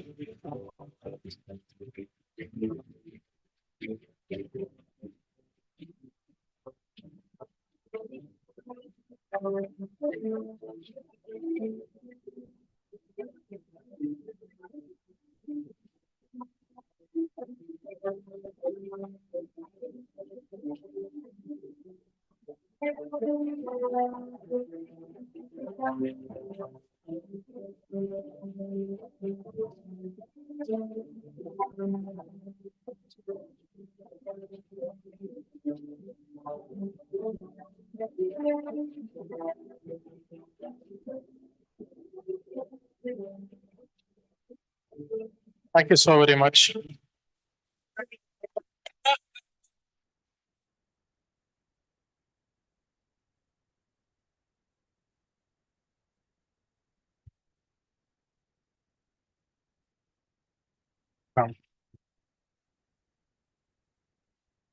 ತಗೊಂಡೋಗಿ ಹ್ಮ್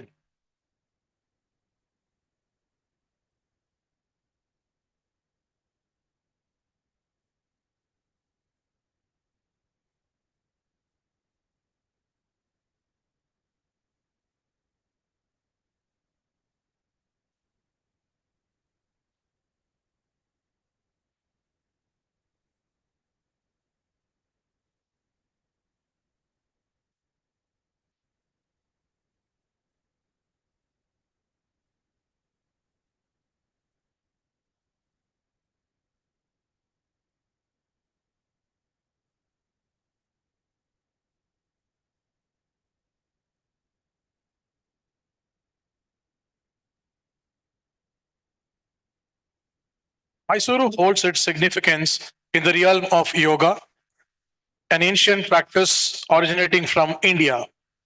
It is also a significant hub for Ayurveda, an ancient holistic healing system that originated in India thousands of years ago.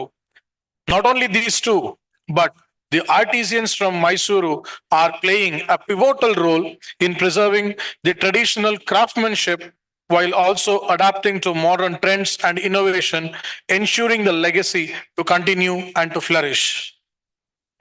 We are heading to witness a panel discussion targeting Mysuru to the world through yoga, Ayurveda, and arts. To do the needful, I request Mr. Rakesh Babu, COO, Mantra Consulting Private Limited, an associate member of Time Mysuru, to conduct and moderate the panel discussion.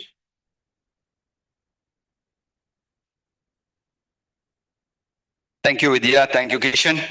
Namaskara.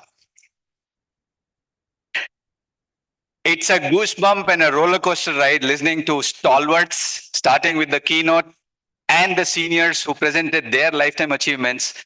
We continue the journey. Stay with us. It's going to be a wonderful journey because we have some stalwarts who are doing phenomenal work in their respective fields. May I first welcome the elite panelists of this particular panel discussion. First up, welcome to the stage, Dr. Raghavendra Pai. Please welcome, and ladies and gentlemen, please join your hands to welcome. And next up, we have Dr. N.V. Krishnamurthy. We request you on stage, sir. Please join us.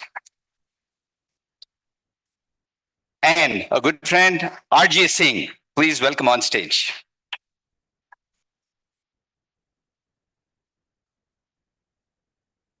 I'll just take a couple of minutes from here and then I'll join for the panel discussion because it's more convenient here.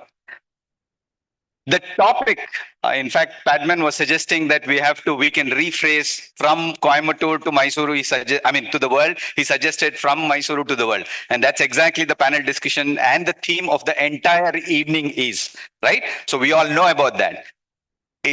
What do you think about the theme? It's a fantastic thing to discuss about. In terms of entrepreneurship and reaching out to the world, Mysore has always been on the global map. Ayurveda, yoga, handicrafts originating from Mysore has centuries of history. Mysore Silk Factory was established more than a century ago in Mysore. Organized agarbatti industry manufacturing in Mysore dates back more than 95 years in Mysore. Rosewood and inlay works of Mysore is centuries old. Sandalwood oil, Mysore paintings, Ganjifa, tourism, all have been around for decades. And still, Mysore infrastructure has come a long way. From the days of broad gauge to meter gauge to double laning and to the electrified double lane railway tracks, from a humble hangar to a functional airport. from an unpredictable road journey to Bangalore to an under 100-minute drive. From a single startup hub step to multiple incubation centers, co-working spaces, and a platform like TIE. From world-class products to world-class services, we surely have traveled. And still, the city boasts geographical indications, and it is known as a geographical hub of not just the country, but the entire world. Geographical indication, a form of intellectual property. There are 44 geographical indicators allotted to Karnataka. And out of that, Mysuru has 9 GIs. The number grows if you add Nanjangud and Coorg GIs. The city now has world-class organization in diverse fields and ESDM, IT, ITES, cybersecurity, artificial intelligence, food tech, aerospace, education. And still, we often hear the terms retired people's paradise, city with less traffic, upcoming city, long way to go. Right? This is exactly the thought that we are going to delve upon in the next 30-40 minutes. I have with me 3 eminent panelists from diverse backgrounds who boast a collective experience of more than 100 years between them. They have witnessed the transformation and are visionaries themselves who have established their organizations in Mysuru and taking their products and services to the world. It's time to rock and roll, but before that, it's my duty and privilege to introduce briefly, because if I go on reading their profiles, which they have given to me, it'll take the entire session itself, and all I'll have to do is thank you for coming. So I'll not do that. Please allow me to concise that and be brief. I would first now introduce Dr. Raghavendra Pai. He is a well-known yoga guru, visionary leader, philosopher. Dr. Karkala Raghavendra Ranganatha Pai is a renowned yoga exponent, is celebrated globally for his profound contributions to the propagation of yoga and ancient Indian wisdom. With a journey spanning over 3 decades with numerous awards and accolades, he is a yoga celebrity. He is the recipient of the Basti Vamana Shenoy Vishwa Konkani Samaja Seva Award. He was conferred with the prestigious Swami Vivekananda Leadership Award by Chicago University and ISOL Foundation. He entered the World Book of Records by completing 7,777 rounds of Surya Namaskara. Dr. Pai, hailing from Shimoga, inherited the essence of yoga from his father and later received training from renowned yoga master BKS Iyengar. He holds a master's degree in Sanskrit from Mysuru University and a doctorate in literature from Hampi University. He specialized in yoga education at Kaivalya Dhamma. Dr. Pai is the founder of Sri Dharmasthala Manjunatheshwara Yoga and Moral Education Project. He established Sri Guru Yoga Sangha and Sri Karkala Ranganatha Sridhara Pai Memorial Sri Vedavyasa Yoga Foundation in Mysuru. He has authored several books on yoga, pranayama, and related subjects. He has conducted over 3,000 camps and has trained over 12,000 students and 4,000 teachers worldwide. He is actively involved in social welfare initiatives, education of underprivileged children, promotes yoga and holistic wellness through various institutions, and is engaged in research focused on yoga and Dasa Sahitya. Dr. Raghavendra Pai was recognized with Hoysala Award, Keshava Kripa Award, and with many titles: Yoga Guru in Russia, Vietnam King, Yoga Vidya Bhushana, Star of Qatar. He is currently serving as the director of SKRSP Memorial Sri Vedavyasa Yoga Foundation and is engaged in the preparation of a comprehensive yoga encyclopedia. He was recently nominated to the International Naturopathy Organization. Ladies and gentlemen, that's in brief Dr. Raghavendra Pai. Welcome to you, sir. And now my privilege to introduce another panelist for this discussion, Dr. N.V. Krishnamurthy. Dr. Krishnamurthy is Director and Chief Consultant of Pragna Kutira, a unique Ayurveda Panchakarma Rejuvenation Center in Mysuru. Dr. Krishnamurthy, a gold medalist in both BA MS and MD from University of Mysuru, did his postgraduate diploma in naturopathy and yoga before completing his PhD from Svyasa Deemed University in Bengaluru. He has authored many theses, including on diabetes mellitus. He has several research papers to his credit and has been a prominent voice at national and international universities. Dr. Krishnamurthy is the director of Abhigna International Academy of Ayurveda and Yoga in Mysuru, is the executive secretary at Swami Vivekananda Research Institute of Medical Sciences and Rural Development Center in Mysuru and Tumkuru districts. He has been a professor, HOD, and faculty in various Ayurveda institutes.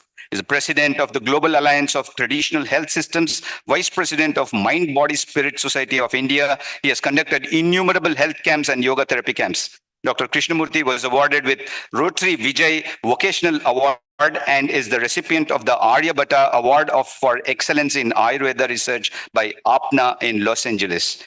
ROTP from the Department of Ayush. He has delivered lectures in various platforms, including at Sri Ravi Shankar Guruji's Ayurveda Mahavidyalaya and director and JSS Medical College. He has served as government AMC as an executive director to SVR Institute of Medical Sciences and R&D Center. Pragna Kutirya is affiliated to KSOU to cater to educational programs like paramedical and medical courses for doctors of all the systems of medicine. He worked as Mysuru district coordinator in the Stop Diabetes movement in collaboration with Svyasa University and ICMR New Delhi. Here present, Dr. Krishnamurthy OTO. Welcome to you, sir. And the last, and this is also elaborate and a very illustrious profile that I would like to present in front of you, the R.J. Singh. Popularly known as RG, is the Honorary Secretary of the Ramsons Kala Pratishtana, an art foundation trust established by his father, late D. Ram Singh, in 1995. RG has built up a large collection of Mysore-style paintings and has been instrumental in patronizing the revival of this style of engaging descendants of traditional painters to continue with their time-honored profession. With this collection, he established the Ram Singh Museum. He has a lot of experience in not just the paintings, but handicrafts and many other activities related with handicrafts. With that brief introduction, I welcome R.J. Singh to the panel as well.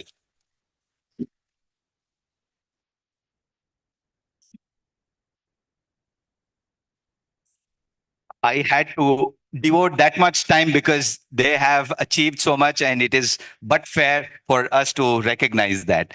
RG, Dr. Envy, and Dr. Pai, welcome to the discussion. And before I bounce questions on you, a few things that I would like to mention here is that we are running in the season of the Lok Sabha elections and IPL, right? So keeping in view of the season, okay? So we will have an opportunity for the strategic timeout. So that is, we will ask the questions from the audience in between, and you don't have to wait till the end of it. So we will have one round of questions after 10 minutes of discussion with the panelists. Before we dive directly into questions, we would like to know what you gentlemen have been doing to take Mysuru to the world. First up, I will request RG to share your thoughts on what is happening in the world of handicrafts and how you are doing the efforts of taking Mysuru to the world, which you've been since ages. Now, what is the updates? Thank you, Rakesh. Good evening, ladies and gentlemen. Mysore occupies the singular distinction of having the largest number of inlay craftsmen, a largest craft cluster of inlay craftsmen in the whole world. But we have not been able to, take this forward. And this is where, we have been trying to do lot of R&D and also given a lot of design development and inputs for craftsmen. Now, Mysore is also having one very fantastic school of painting. That's the Mysore style of painting, which is often confused to be the Tanjore school. And this is where our effort has been to, physically, identify what are Mysore style of paintings and what's the difference between the Mysore school and the Tanjore schools, because they stem from the Vijayanagar school of painting, and both of them are sister schools. And also the third important thing that we have been doing in our foundation is introducing board games to the world. That is traditional Indian board games. It might be a surprise to many of you to know that the 22nd Maharaja of Mysore, Krishnaraja Wadeyar III, is among the distinguished members in the role of honor in the world of board games for solving the Knights Tour. He's the third person in the world to solve the Knights Tour. And we have been, our foundation is right now engaged in introducing these board games of Krishnaraj Wadeyar III, merging them with the craft traditions of this land, including Karnataka and other states. We worked with about 40 craft clusters across India and introduced these board games, and we have put them in circulation. And that is a story for another day. Thanks, RJ. Thanks, Dr. Krishnamurthy. Your thoughts, your quick thoughts. We will start the questions just after this. Namaste, everyone. Thanks to Rakesh and also the members of this association and the audience. Mine is the 9th generation in Ayurveda. My father, grandfather, all they were the chief physicians in Mysore Palace. That made me to study Ayurveda. I dedicated an Ayurveda. Ayu means life. Veda means knowledge. Ayurveda means just many of them, they mistook only massage, this, that, and all. No. Ayurveda means it is the life science that protects our life. It teaches us how to go about it and how to retain the lifespan. In this Kali Yuga, everyone should have 100 years lifespan. How we should spend that lifespan without diseases, healthily, happily. I am 62. Till today, I have not taken any tablets. This is my lifestyle. I'll get up at 3 o'clock. I'll practice yoga for 1.5 hours. Then my traditional puja, and I'll go to consultation at 7 o'clock. And healthy food. See, in Kannada, we are telling, ಒಪ್ಪತ್ತು ತಗೊಂಡವ Yogi ಅಂತ ಯೋಗಿಗಳಿದ್ದಾರೆ. ನಂದು ಒಂದು ಸರಿ ಅಷ್ಟೇ ಊಟ ಮಾಡೋದು ಬೆಳಗ್ಗೆ 10 ಗಂಟೆಗೆ since 25 years. Yeah. My hemoglobin level is 14. Lipids are maintained very well. Recently, by the force of my wife, I went for cardiac checkup. Chief cardiologist, he did angiogram. I mean, CT angiogram. He wanted to keep that angio report. This is like a child heart. Even if I check it, there will be 40 to 50% of flakes. You don't have a single % of deposition of calcium. So this is the lifestyle. Yes, doc. So Pragna Kutira and Abhigna International Academy of Ayurveda, globally, they invited us starting from the Singapore.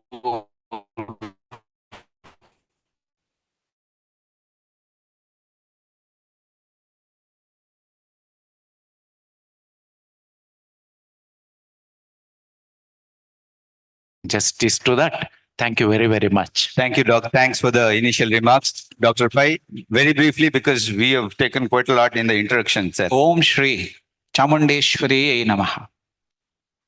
My dear Thai-preneurs, you are right. Entrepreneur is a French word. Prefix enter. We have to go to French to pronounce that what exactly or how to pronounce entrepreneur. The prefix enter means among or together. Or renewers means maker, one who makes. That's why I called you Thai renewers, one who involves, one who ties up with Thai. Anything, we are all one way or the other way, we are all Thai-preneurs. The second, the second one is I'm really happy and grateful to Thai because of today you have given me an opportunity to share my thoughts on Mysuru to globe, Mysuru to world. In my case, if as a yogic perspective, if you want to learn, have any some divine experience or do sadhana, mostly we visit Himalaya. Right now? So Himalaya, it never comes to village or our place. In my place, in yogic perspective, the whole world should come to Mysuru because Mysuru is regarded and declared as a yoga capital of the world.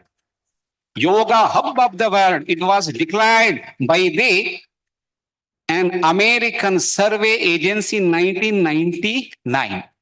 So now my thoughts on this Mysuru to global is that I have composed in Kannada. It takes only 60 seconds. It conveys my thoughts on word to yoga.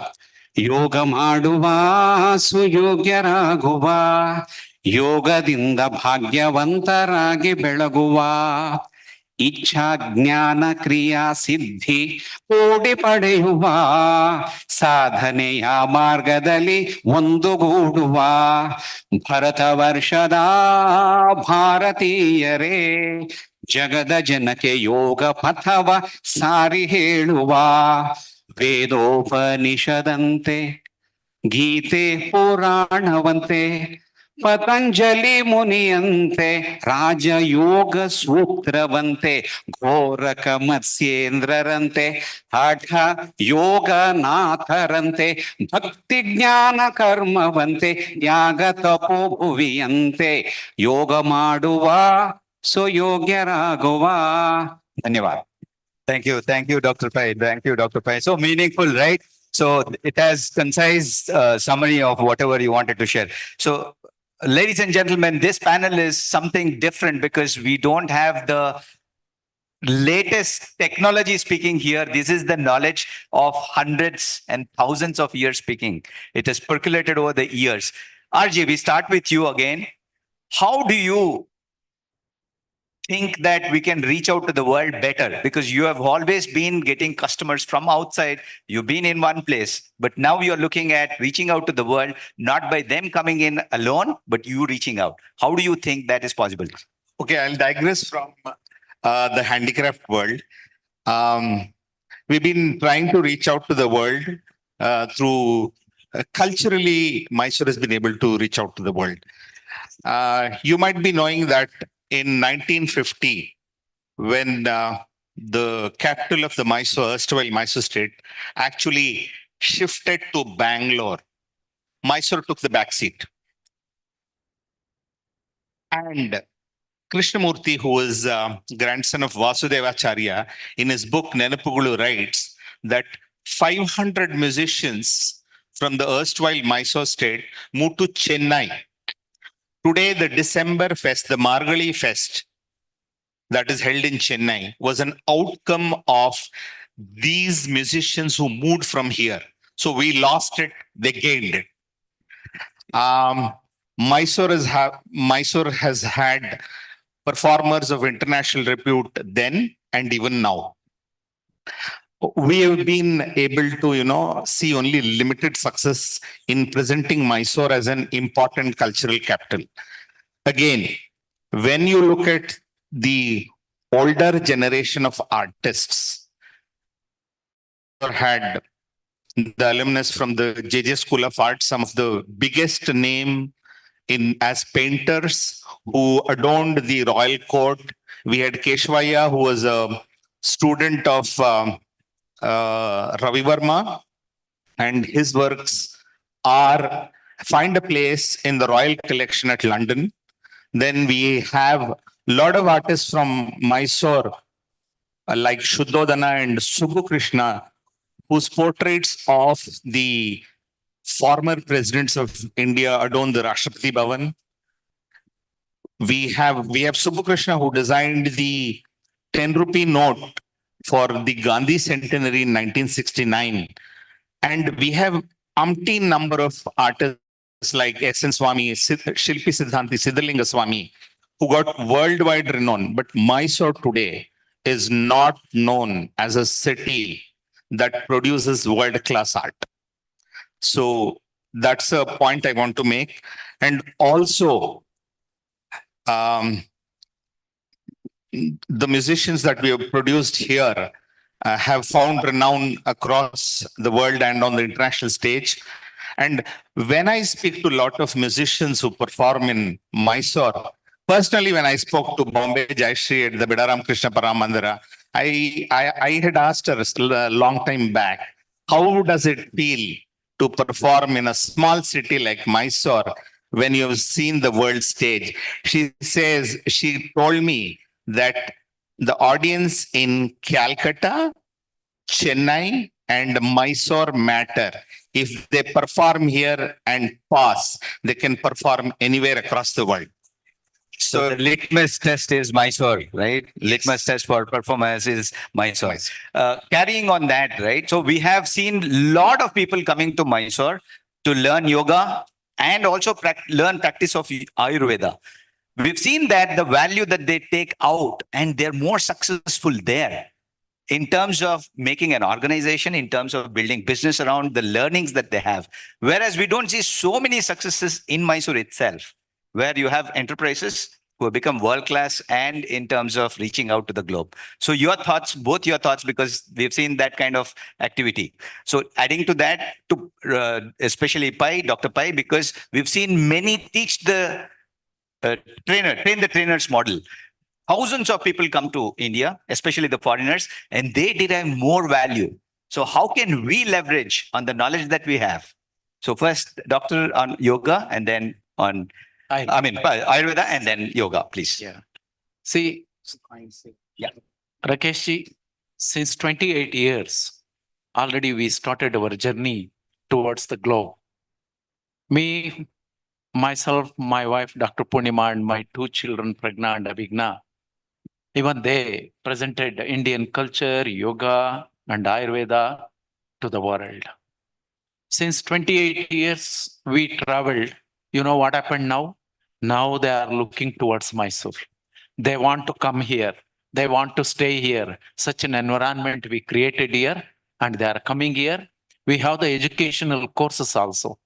Basic course on Ayurveda, basic course on Panchakarma, and this type of educational courses with practicality, smaller treatments, how can be done, and tips of the treatments for the simple, Ekamulika Prayoga. That means taking a single herbal drug that doesn't have any side effects, how to use that, and home remedies. All these things they are learning and also they are practicing there. So this already took place since 28 years. Already we are spreading this knowledge and people they are coming here now. Rakeshji, thank you. Doc. Thank you. Very nice. I tell you a story. There was a king in Mysuru. His generosity, his love in art, culture, and heritage, and also he patronage yoga. His name is Mummadi Krishnaraja Wadiyar, nearly 200 years ago. He himself, he was an artist, also artist, Hrudayavanta incarnate.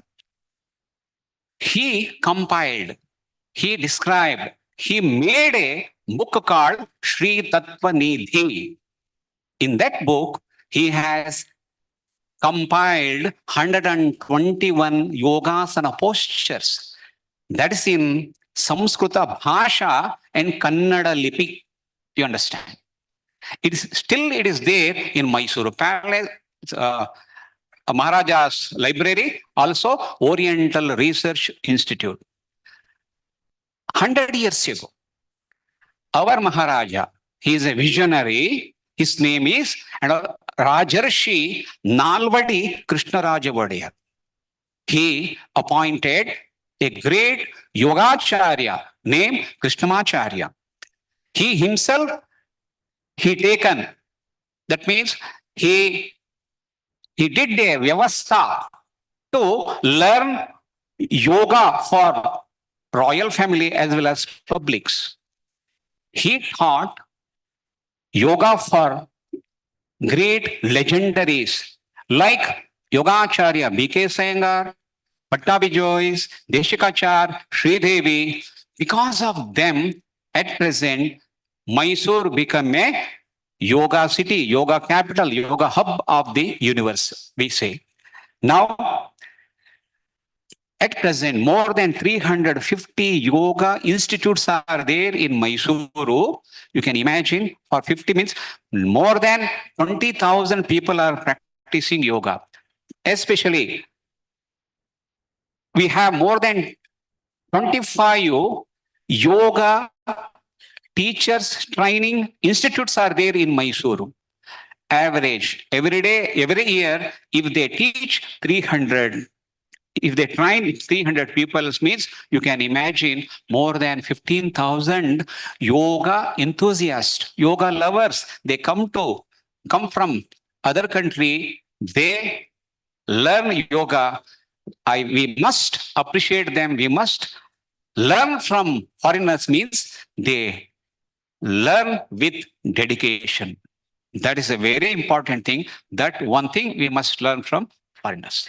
Thanks, Dr. Pai. Thanks for the elaborate explanation of the points that I asked.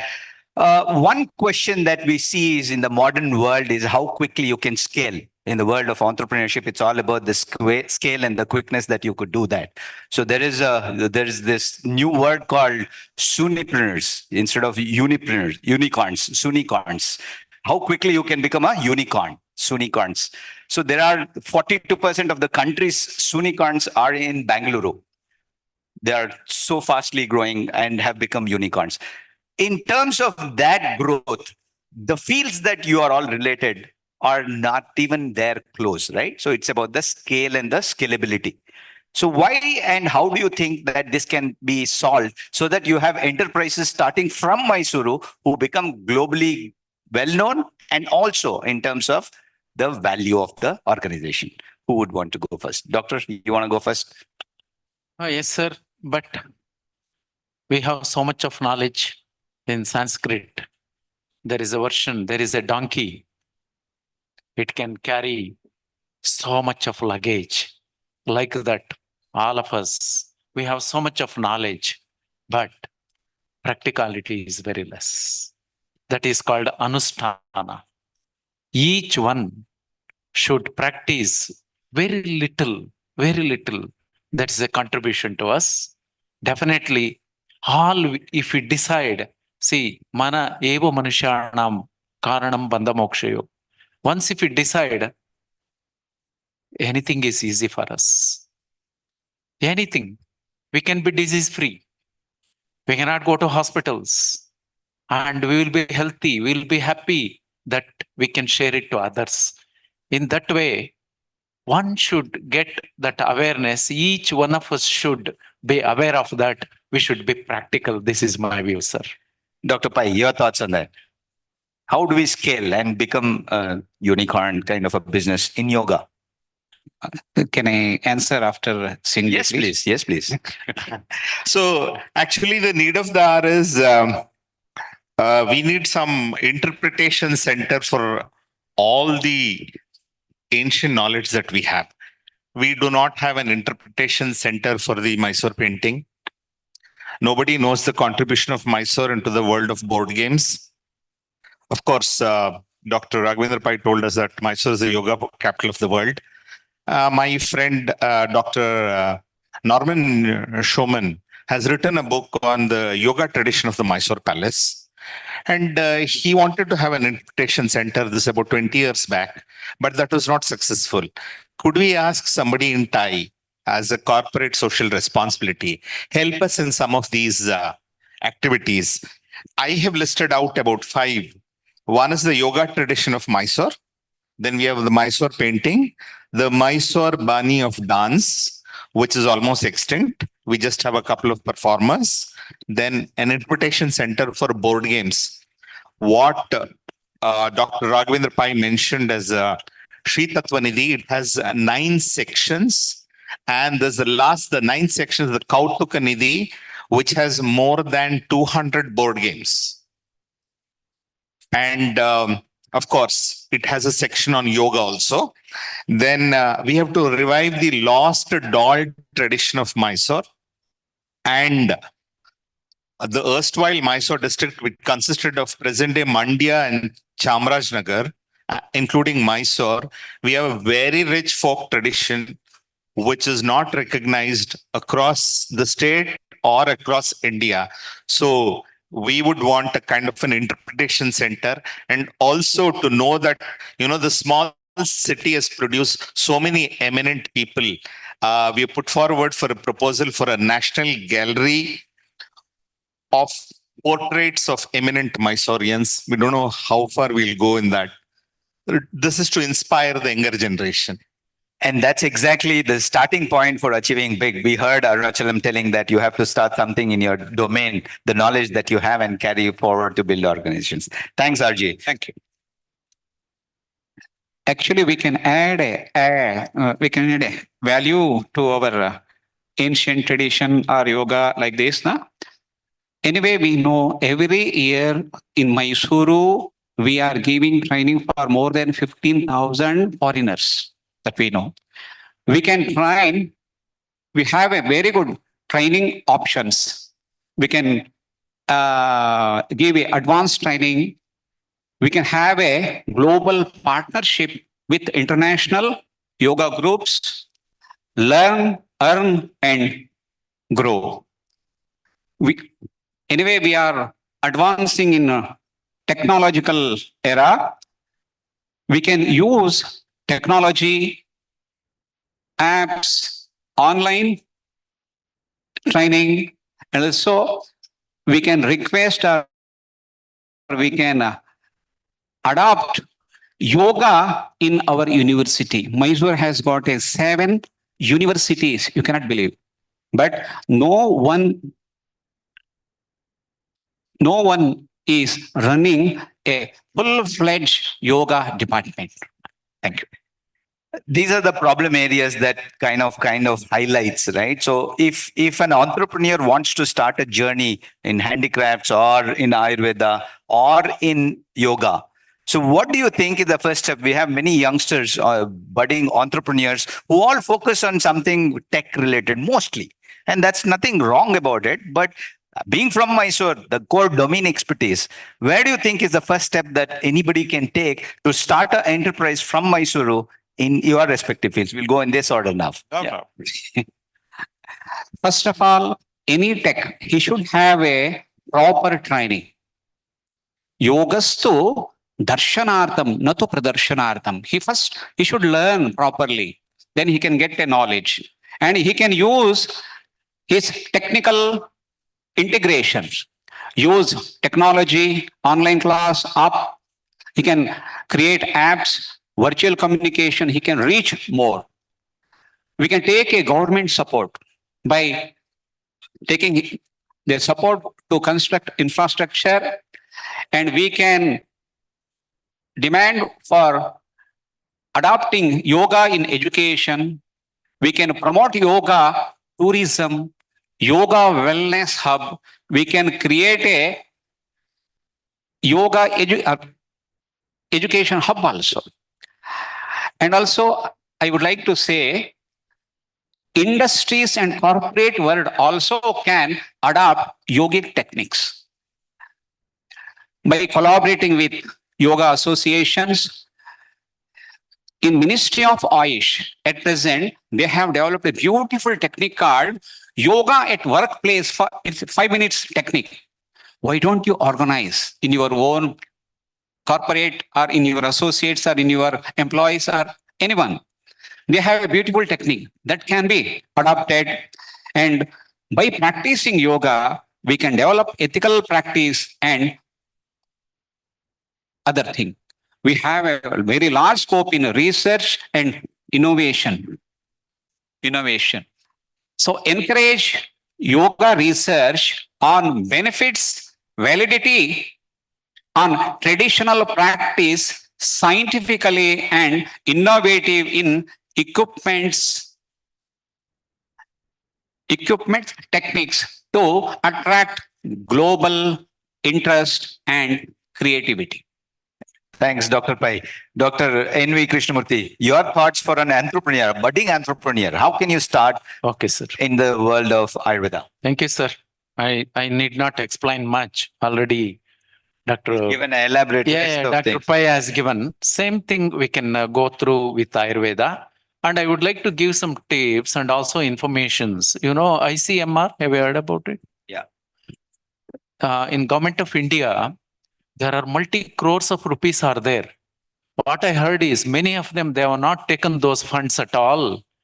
But we are innocents, we are clinicians, simply we are seeing the patients. Entrepreneurs should come forward. If you make the project reports, definitely we can give support and definitely you can do very good entrepreneurship there. Thank you. RJ, your thought on the same question. Okay, before I go to that, let me tell you that a unique experiment took place in Mysore in the 1910. When the new palace was being built, there was a demand for stone cutters, carvers, metalsmiths. Of course, the superstructure came from Scotland, and they had used non-combustible material because the Mysore palace has the unlucky reputation of being burned down thrice. We all know only of one story, but it was rebuilt thrice. And that metamorphosized into the Chamaraja Technical Institute, which is now Kava, which is the Chamaraja Academy of Visual Arts.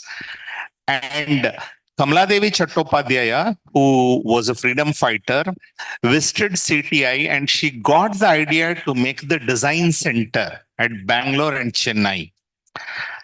Now, this was for budding artists. Of course, I think we didn't have the word entrepreneur at that time. It was for budding artists and those who came from non-traditional backgrounds to work. Now, the biggest challenge is a lot of this knowledge is a closely guarded secret. To break the glass ceiling is a challenge, but the NIFTs, the National Institute of Fashion Technology, they have been trying. We get a lot of students every year from the non-traditional background, but they're finding it very difficult. Thanks, RJ. Thanks. In the interest of time, actually, I had rapid fire and we wanted to go in the audience. I promised that we'll have an in-between session also, but unfortunately, we have run out of time and the organizers indicated that we have reached the end of this session. So I will have to excuse you from the end of, sorry? Yeah, please. We'll have the last notes from each one of you, a very quick one, and then we will close this session. This is very relevant to what we're talking today. This is an extract from the volume 4 Gazetteer of Mysore by Hayavardhan Rao. And this is an entry dated 17th March 1924, exactly 100 years back. It says His Highness the Maharaja was graciously pleased to inaugurate the new Legislative Council and Representative Assembly in a joint session, and in doing so delivered an inspiring message. The following extracts from it are, the Maharaja says, "It is the ambition of my life to see the people of my state develop self-sustaining qualities, exhibit initiative and enterprise, and take a front rank in all progressive movements and activities in the country. In making our plans for the future, we have got to take note of the tremendous changes of the recent past. India, under the benevolent guidance of the British nation, is shaping into a federation of provinces and states. We in Mysore form, as it were, a nation within a nation. This is 100 years back. Is it relevant? That's visionary for a 100-year-old quote that you have. Thanks, RJ. Thanks bringing for that. Thanks for bringing that. Doctor, your note, final note. Yeah, only, I mean, from the audience, any one simple question. No, I thought, but logistically passing mics and everything, would that be a problem? Yeah. Yeah, So one simple question to the Ayurveda, I can answer that. Okay, meanwhile, Because time is up. you want to give your end note? Okay, please. My young typreneurs, again I coming. Remember that dreaming big is just the start. It is the dedication and commitment of your mind that will truly propel you to the top. Stay focused, stay committed, and turn your dream into reality. Srimad Bhagavad Gita says, I'm going to say in short way, just make your effort, let things happen. Do your duty, leave the rest to heaven. Things what may clings to your ideal. Be prepared for any ordeals. Rush not, push not, let things happen. Let innovation mantra happens. The time shall come and the battle shall be won. Make your effort, let things happen. Let things happen. Dhanyavad. Thank you, sir. Thank you. Thank you so much. Thanks for so much. We've really run out of time. Thanks for that. Thank you, panelists, RJ, Dr. Krishnamurthy, Dr. Raghavendra Pai. Let's hear up for them and thank you for joining. Thank you. Hearty thanks to all the four of you indeed who spotlighted the inherited nature of Mysuru to the world. I request Mr. Sam Cherian, Managing Director of Chevron Chemicals, to hand over the memento and token of gratitude to Dr. Raghavendra Pai.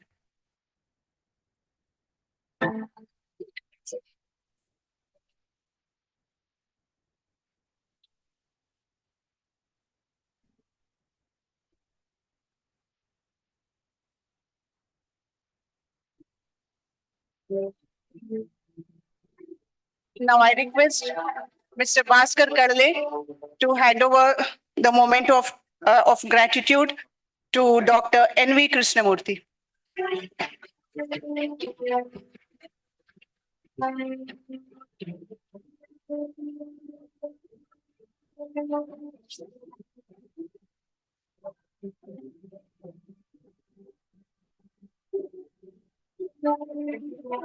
Now I request Mr. Rakesh Babu to hand over the memento to Mr. R.G. Singh.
Fostering student entrepreneurs is something which India needs today.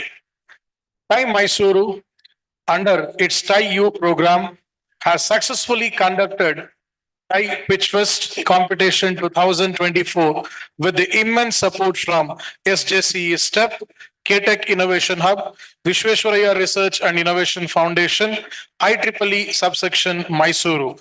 And it's time to recognize the finalists and the winners.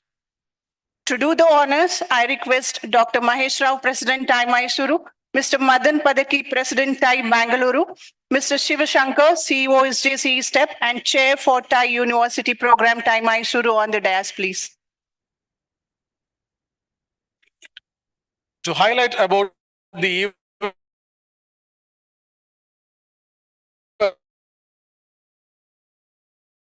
event, we had received around 72 knowledge sharing sessions on idea validation, market analysis, business canvas, and so on. Further followed by mentoring sessions from charter members and associate members from TI Mysuru that resulted in nurturing 12 top teams to be the finalists of TI U Pitch Fest 2024 from Mysuru chapter. I request all the teams to be ready to collect your mementos and certificates in sequence. In idea stage, Team Daily Go, assisting in part-time employment generation for students and working professionals. I invite the team to come and collect the certificates and memento.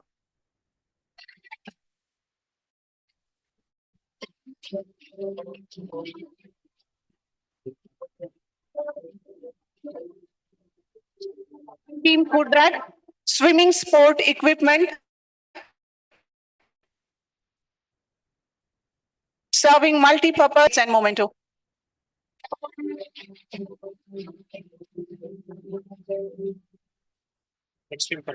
Yeah, the next team, please be ready. Team Smurfy.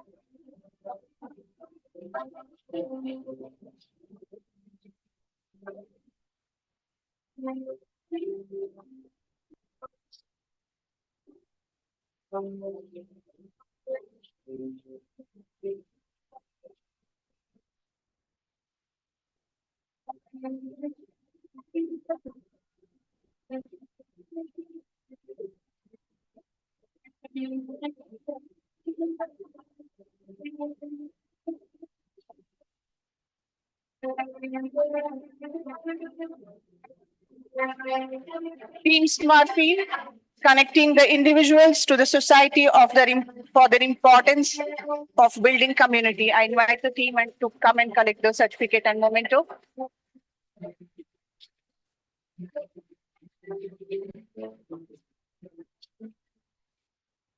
And the winners.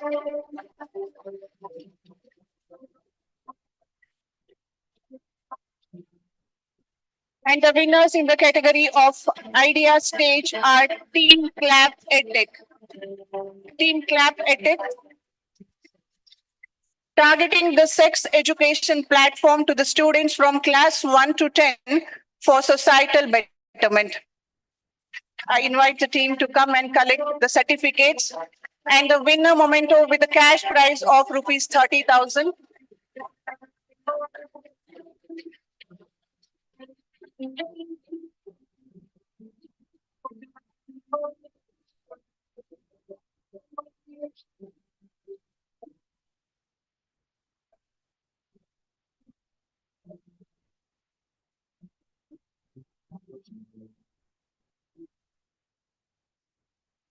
Followed by MVP stage, we have Team SparkTech providing password protection platform. I invite the team to collect the certificate and memento. Team SparkTech. I request the audience to cheer the participants with a huge round of applause.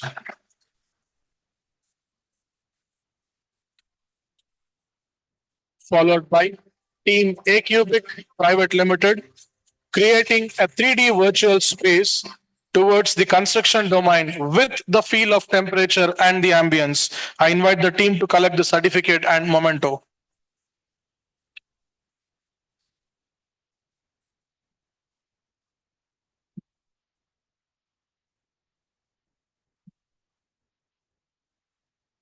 Followed by Team CPR Sheet, a medical domain focusing on CPR technology with a feedback system. I invite the team to collect certificate and a memento.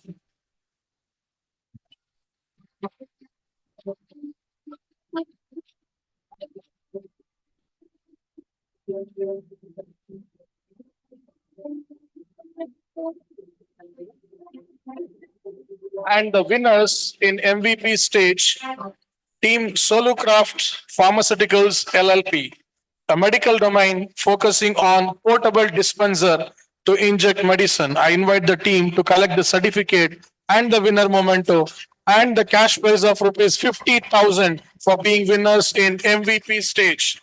Team Solucraft Pharmaceuticals LLP.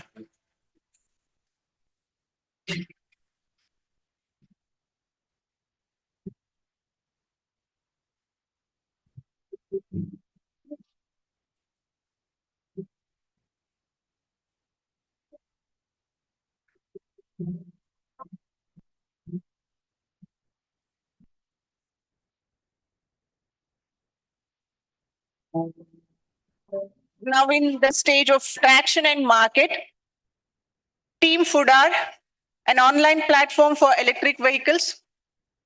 Team Foodar. Team Roots Card.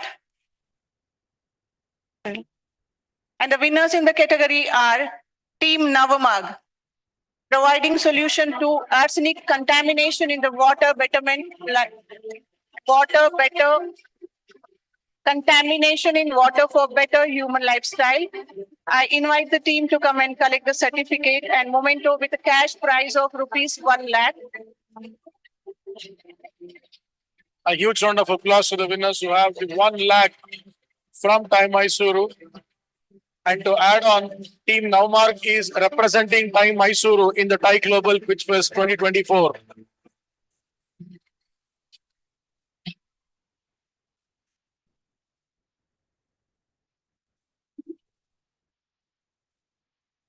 Thank you so much. Hearty congratulations to all the finalists and thank you everyone on the dais for doing the honors. We look forward to have a greater networking session later today between these finalists and the Thai family. I request Mr. Madan Padaki, board member Thai Global, as well as president of Thai Bangalore, to support these student entrepreneurs along with Thai Mysuru. Mysuru-based startups reflect the diverse entrepreneurial landscape in Mysuru, contributing to the city's economy, innovation, ecosystem, and reputation as a hub of emerging businesses in Karnataka and across the globe. Yes, everyone, you heard it right. Mysuru-based startups. We now head towards the session Mysuru Startups Building Bharat. To conduct and moderate the session, I invite Mr. Adas Ramesh, founder Desiyada and Inside Out Consultants and associate member Time Mysuru on the dais, please.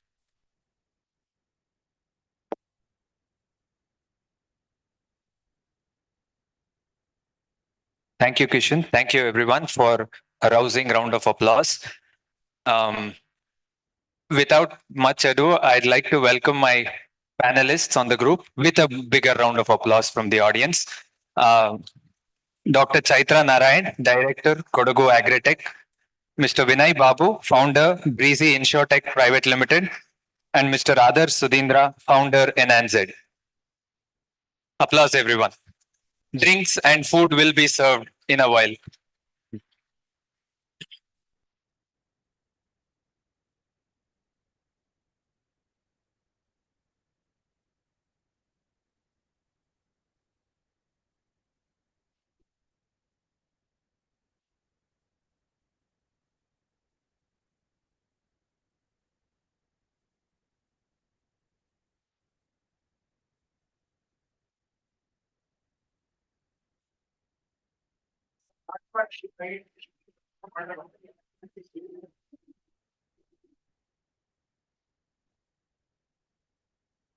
So the topic of this panel is building for Bharat.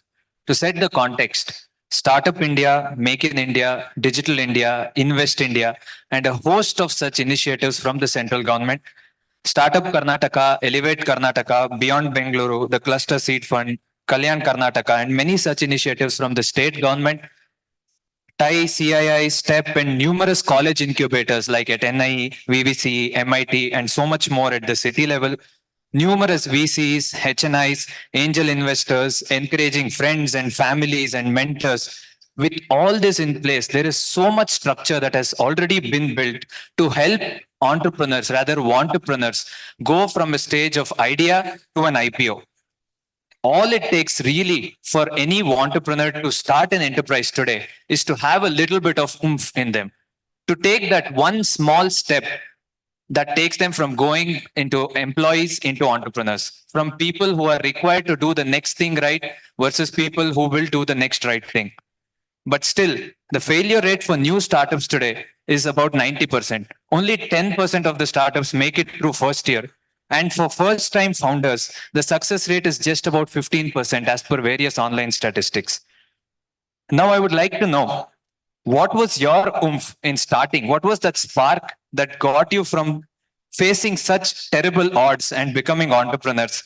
And how are you and your enterprises building for Bharat? Each of you, please answer for 2 minutes and introduce yourself, please, before that, shortly, because as they said, we are running out of time. Thanks. Thanks, Adarsh. Good evening, everyone.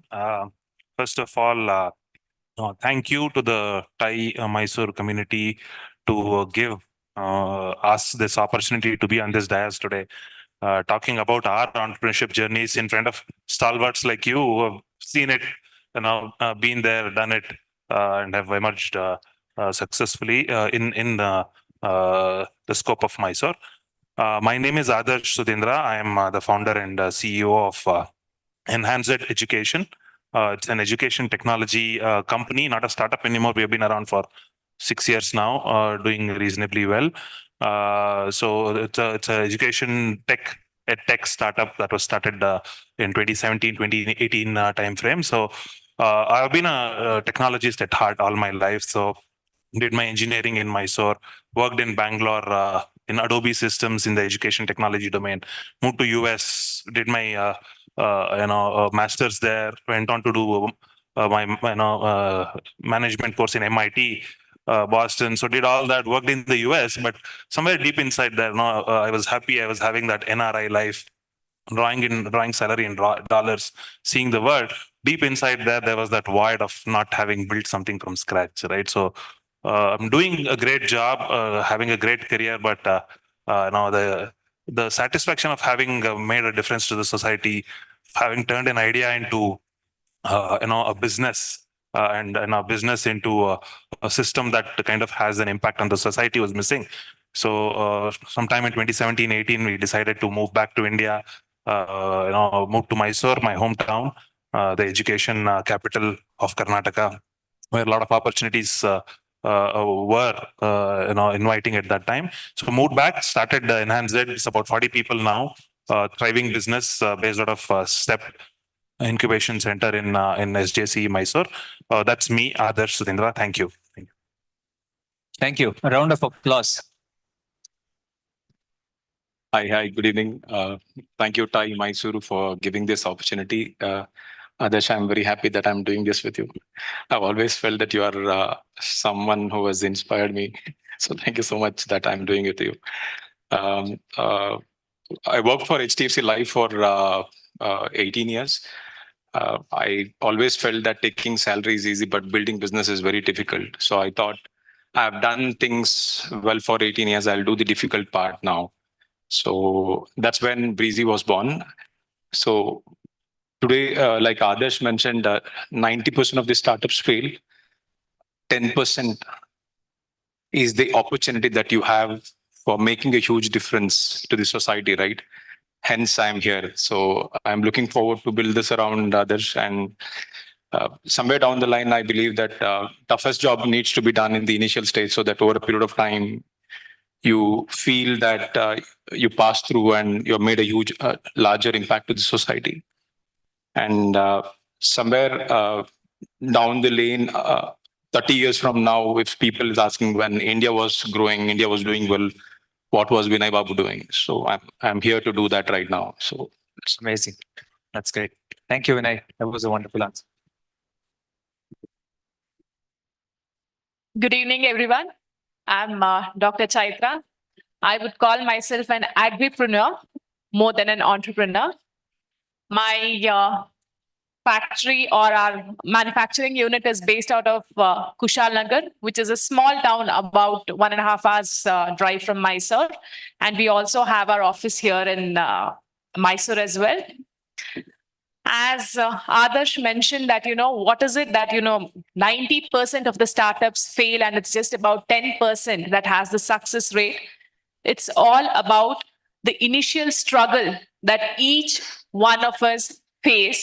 And those of us who actually overcome that phase of struggle, overcome the particular phase wherein 2 or 3 years we have to totally dedicate ourselves. Once that is done, that from then on begins the actual journey of being an entrepreneur. And as you mentioned initially about Startup India, Startup Karnataka, and a multitude of other funding agencies and certain central government schemes that have come up.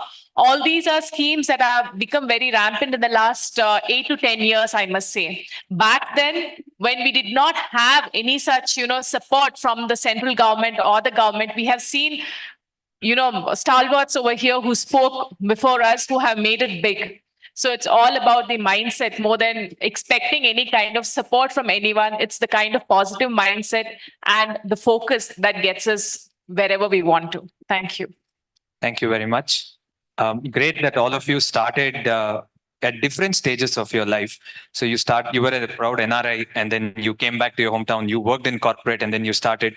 And I believe you also started without a corporate experience or without a corporate experience. So to start or to become an entrepreneur, there is no one formula, right? You can become an entrepreneur in any which way without a education background or right after work experience. There's no such demarcations. But one question that is curious is how did you all choose to become in Mysore? Because all three of you are in the tech segment, right? EdTech, InsurTech, and Agri-Tech. Tech means kind of it gives you the flexibility to work out of anywhere, build your teams anywhere, and scale up anywhere. Given that you could be anywhere, why are you in Mysore? And why did you choose to not just start, but also scale up by being in Mysore itself? I'd have hoped that 6 years you would have moved away somewhere. So what is holding you back and what is the Mysuru element in that? Anyone, Vinay, you can start maybe. All right. So basically when I always had this confusion in my mind, should I tell a Mysore company or a Bangalore company, right? People don't take you seriously if you tell you are a small town guy. And then you try to position saying that you are from Bangalore, right? So I had this confusion in my mind. I happened to speak to my existing investors. One is a first generation entrepreneur. The other one is a third generation entrepreneur, right? And they all say that be proud of where you come from, right? And at that time in our website, we had some arrangements in Bangalore and we had put that on our, because I was always in that myth, right? You're coming from a smaller town but can't make it big. So we changed that status quo and saying that, boss, enough is enough. We are a small town guy coming from Mysuru, and I'll ensure that I'll build from Mysuru for the world. Yeah. And that made us really, really confident on what we are doing and how we are approaching things from here on. And I somewhere believe that Mysuru historically has a recall value, right? Whenever you go to outside world. And today we are very happy that we are building from Mysore and people take seriously that a small town guy is coming and making a huge difference in the InsurTech space. And it has been received well. Unlike we deceiving ourselves and telling that, no, we are from Bangalore and not from Mysore. So that culturally, it took some time for me to make a change. But thanks to my existing investors, and I'm super confident right now, from here, we'll be building a super product. Amazing. What about you? Kushal Nagar, Mysore, Kushal Nagar. Why not Mysore or why not Kodagu? That was, that was the first thing that came into my mind. So why don't we start something in my own hometown? Because Kushal Nagar is my mother's hometown. And I always wanted to start off with the place I belong to. And moreover, as I mentioned, we are into manufacturing of biofertilizers. And we have a patented technology, which is actually the world's first patented technology. And we started with manufacturing of this particular technology in a very, very small town like Kushalnagar. And it's been 9 years now. I'm entering into the 10th year. A small startup which initially started with no kind of support. I came from a very middle class family, and this particular startup, Kodugu Agritech, could make a mark at the Festival of Innovation and Entrepreneurship in New Delhi, and we had the opportunity to present this technology to the president, starting in a very small town like Kushalnagar and reaching out there. As I said, there's no reason why any startup shouldn't start in any place. You should always think beyond, like, starting with just, cities like Bangalore, Hyderabad, or Chennai. There are opportunities, and there is every kind of facility that is available in every place. That's the thing. That's great. What about you? Yeah. So, I mean, generally, if you look at any company, any startup for that matter, the three things that are very important during the early stages. Number one is the talent pool. You need to be in a place where you can hire people very easily. You need to be able to scale up very easily. Number two is the market itself, right? You need to be in a place that is close to your customers. You can travel quickly. You can provide that support. Number three is not so much for the well-established businesses, but more for the early stage companies, startups, the access to funding, right? So the ability to reach out to HNIs, the ability to reach out to incubation facilities to raise more money. So being in the tech business, like you rightly said, there is a dearth for talent in Mysore, but it is not that bad, right? It's not that bad. There's decent talent in Mysore. We struggled during the initial days, but now we feel that the talent in Mysore is more stable when compared to the talent available out there in Bangalore. So the talent part is sorted out. After COVID, things helped because there used to be the Mysore salary, the Bangalore salary, right? So the Bangalore salary was 30% higher on an average. The quality of resources you would get in Bangalore was also higher. With COVID, what happened was it completely took away all this Mysore, Bangalore, Delhi salary. There's the market salary.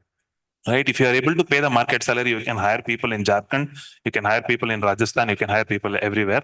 So the talent part is sorted out. As you can see, communities like TAI, STEP, SJC, they're all making time for us, for startup aspirants to learn more about the art of raising funding, socializing, talking to mentors. So that problem is also sorted out. And the fact that we are in the tech business gives us that unique opportunity to handle our market, handle our customers online.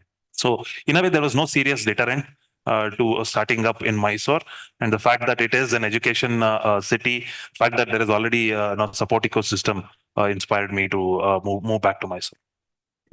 Great. So Mysore, in terms of having a mental perception or in terms of reasoning of here being a good talent pool available and also being a city where why not Mysuru or Kodagu, right? It's not about mindset or physical differences. It's just about you can do it in Mysore. There is nothing to stop you. Good conclusion from this point. Now, one question to Adarsh. When you mention EdTech, I'm sure many people kind of averted their ears and thought another EdTech company, right? Recently, we've seen so much news about all EdTech companies going to a certain extent and then failing to deliver on their commitment and then falling back, and a series of negative things that are associated with the term itself.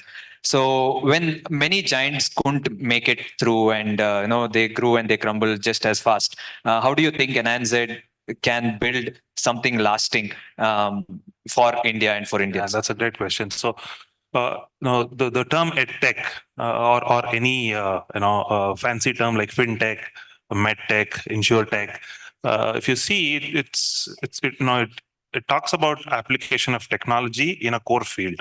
The core field already exists. Education has been around for thousands of years. Medicine has been around for thousands of years. Right? The concept of insurance has been around for as long as the modern civilization exists. Agriculture has been around for thousands of years. Now, what different are we doing? We are still sticking to the core industry.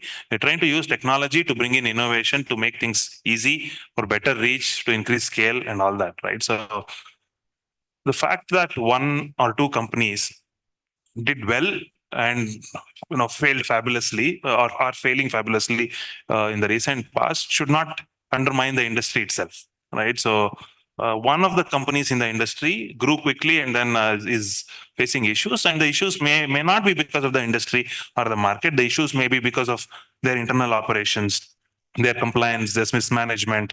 There could be hundreds of things.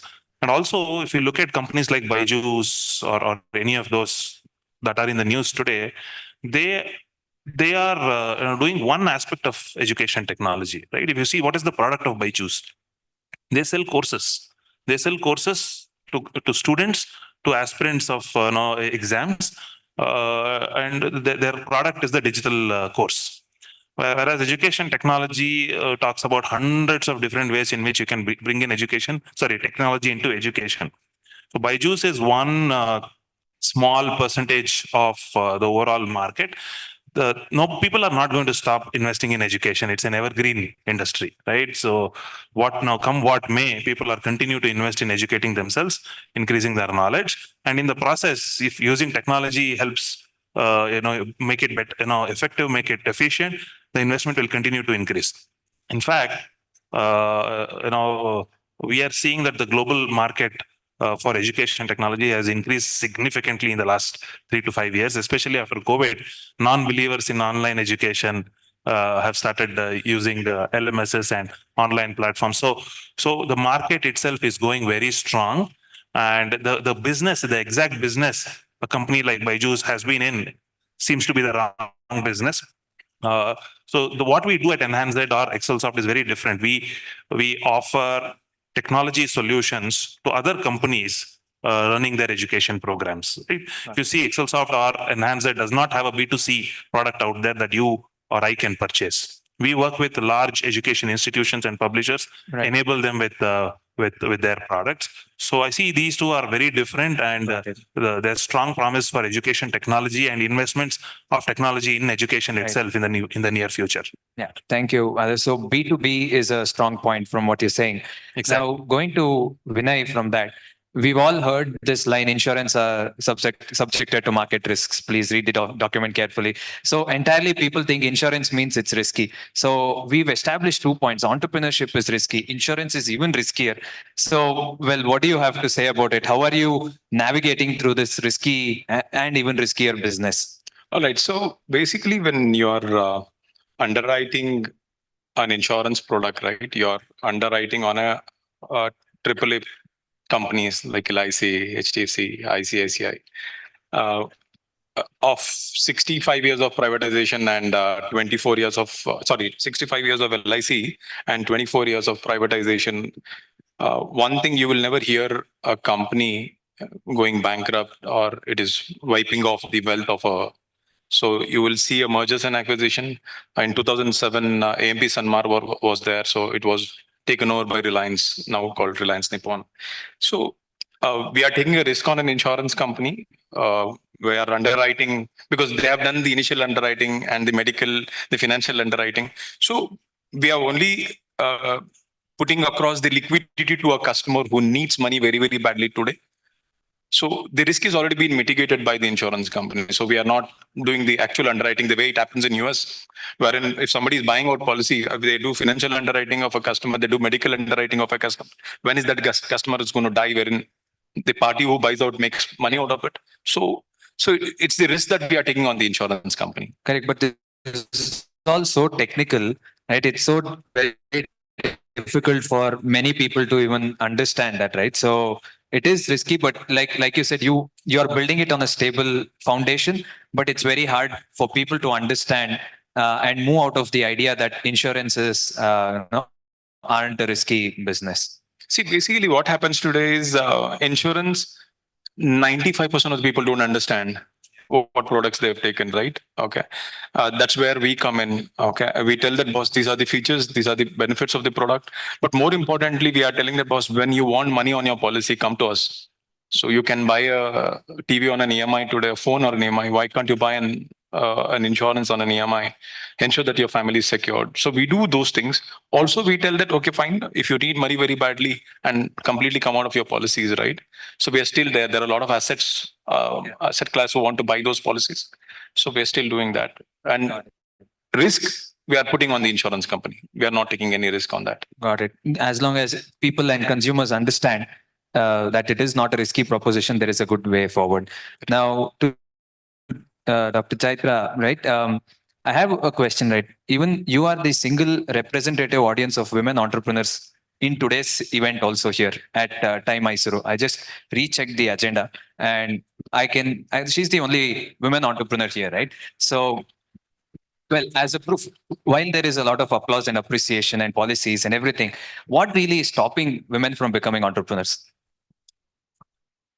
I really don't think there's anything that actually stops a woman from being an entrepreneur, because we women are capable of multitasking. We are much more capable at handling risks. We are much more capable in each and every way, I must say. But of course, being a woman, it comes with a set of challenges also. Like, apart from just looking and focusing into work, we also have to have a good work-life balance. We have to fulfill our duties as a mother, as a daughter, as a wife, and also in the career front, we have to be successful.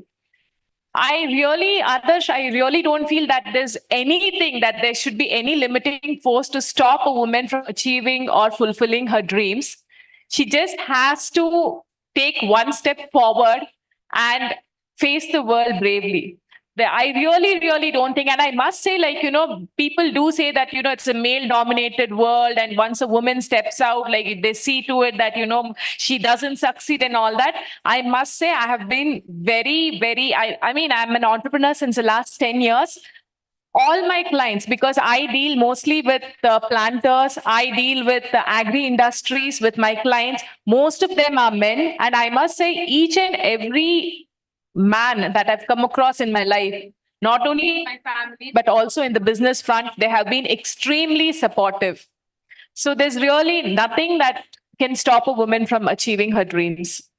Amazing. To all of the student who's assembled here today, I see a lot of students from various colleges, from all of the TI institutional partners. Please take note of all of this. We would like to see more and more entrepreneurs fill this auditorium. All of you building for Bharat as they have. All of them have crossed the 1 year mark that I told about, where most startups fail. And there is a formula to how they've emerged successful in their ventures so far, and more power to them on that. Now, quick round of rapid fire, and then I'll open up the questions to the audience. Just say in one word or a few short words, a sentence rather. We'll start with you, Dr. Chaitra. Entrepreneurship. Mindset. Vinay. Roller coaster ride. Yeah. Others. Fire in the belly. Amazing. Not jealousy, but yeah. Fire to get things done. Yeah. Okay, we'll start with you. Funding. Funding, very important, but not only from a money point of view. The person whom you are receiving the fund has to be a strategic investor. Yeah. Be very careful. It's not just the money, it's what else they can bring onto the table. Not just the money, what else? Yeah. Responsibility. Great. Yeah. I have never believed in funding. Sorry. Okay. So self-made, you want to be bootstrapped. Right. Okay. So with you, culture. Way forward. Very important. That's the heart of the company. That's what defines, the reputation of the company, the credibility of the company, how your employees feel about the company. So culture is very important. Yeah. I agree with Adarsh. Our culture is what our company is. Great. Work-life balance. Have been doing that. Okay. What about you? Well, I have my wife in the audience, so I'm yet to figure that out. See, I told you all the challenge that we women have to face. He has his wife who can answer the question. So being a woman entrepreneur, it's the work-life balance that we have to manage most. Yeah. Important in the long term, But if you prioritize it at the beginning of your startup journey, then you're prioritizing with success and what can be achieved. So I think put it on the side for the first few years, and then keep it now for the long term. Yeah. Work equals life. Correct. Exactly. Yeah. Okay. India or Bharat? A lot of opportunities, bright future, the place to be in. Yeah. Place to be in. Yeah. The place to be in. Yes. Bharat, the place to be in and the place to build from. Okay, so a little on the personal side, food. Food, Mysuru masala dosa. Okay. Yeah. Well, actually, they're all so much into their panel discussion topic that they can't think of the work-life balance as from Andhra asking where is your food coming from. So well, I love having a lot of sweets. So Mysore Pak is Mysore Pak. Okay. What about you? I'm not a great cook. Okay. All right. Your idea of fun. So playing with my kids, basically. Yeah. Traveling. I love traveling. So traveling gives you a lot of exposure, knowledge to what else is happening in the world. So traveling. Yeah. What about you? My family and friends. Awesome. All right. So this one you already answered, but start after work experience. This is for most of the student entrepreneurs here. Start after work experience. Start when you're in college. Start whenever, or what is it? What is your formula? I'll take a little longer than a word or a phrase, but I mean, at a high level, you see two kinds of entrepreneurs, right? So entrepreneurs who are prodigies, right? So they're extraordinary, right in their school days. They've stumbled upon a discovery. They just can't do anything other than starting a business. They can't work for other people. They are entrepreneurs by birth, right? And they're prodigies. So for such people and opportunities where if you wait for a year or two, you may lose the opportunity. The market may move on. It's okay to start while you're in college, but by far, what I've seen is most of us lack the maturity, lack the knowledge, lack the know-hows of the external world when we are in college. It's important for us to get into the job market, spend a couple of years, build that financial stability, also get that sense of what the world is all about, the corporate world is all about. Because when you are an entrepreneur, you'll start seeing big money, right? Is it? So, yeah, I mean, I'm not seeing big money as in when you raise your first funds, now it will be in the order of a few lakhs, tens of lakhs, maybe a couple of crores. As middle class people, most of us would have not seen big money.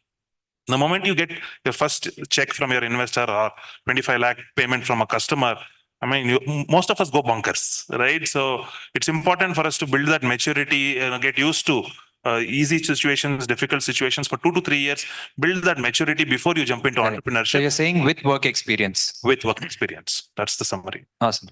Yeah, I believe the same. I think you need to work for at least 3-4 years. Get your immaturity out, and then unless you're a prodigy, like I said, somebody who's want to be an entrepreneur. Yeah. What about you? I'm sorry, I differ with both of them on this. No, you have to. At least one person is differing with one point in this panel. I'm not a prodigy either. Yeah. And I started right out. I mean, like I started in my college when I was in my final year of MSc. This idea of being an entrepreneur struck my mind. Yeah. Because being a science graduate, we have very limited options with us. We either get into research or into academics or pursue our studies with a postdoctoral fellowship and things like that. We have very limited career opportunities. So right when I was completing my master's, I knew that I did not want to get into any of these. When I entered into my PhD, that was when, I started ideating on the different technologies or the different segments that I could actually work upon. And agriculture was one sector that interested me a lot because I worked on medicinal plants of Western Ghats region on the HIV activity of medicinal plants. And that's when my close association with the farmers and planters began. Great. And Huge round of applause to the entire Thai Mysuru team. Dr. Mahesh Rao, Mahesh Katale, Sudanba, Ajay. I mean, the entire team has been rallying around on this. Lots more to do. Let's have fun. Jai Hind, Jai Karnataka. Thank you. Thank you, Mr. Madan Padaki, and Mr. Sanjeev Gupta for enlightening the audience about TGS 2024. We from Thai Mysuru assure the support in making TGS 2024 a great success. Thank you, Mr. Madan Padaki and Sanjeev Gupta. Now I request both of you on the dais, Mr. Madan Padaki and Mr. Sanjeev Gupta. I request the charter member from Thai Mysuru, Sanjeev Gupta sir himself, to hand over a memento to Madan Padaki from Thai Mysuru.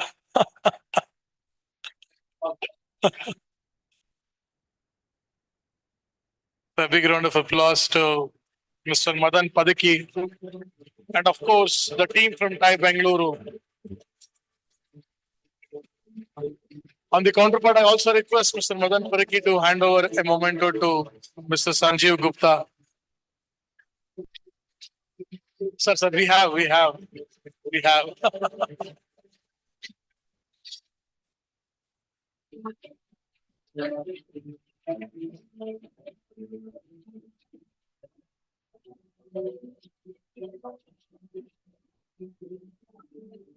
Thank you.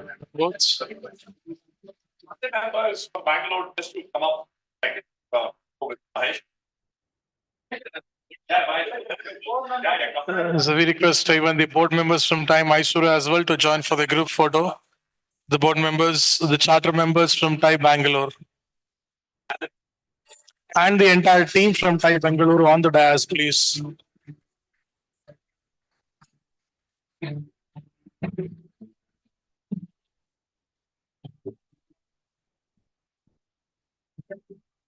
A big round of applause to the team who is hosting TGS 2024 in Mysuru and Bengaluru.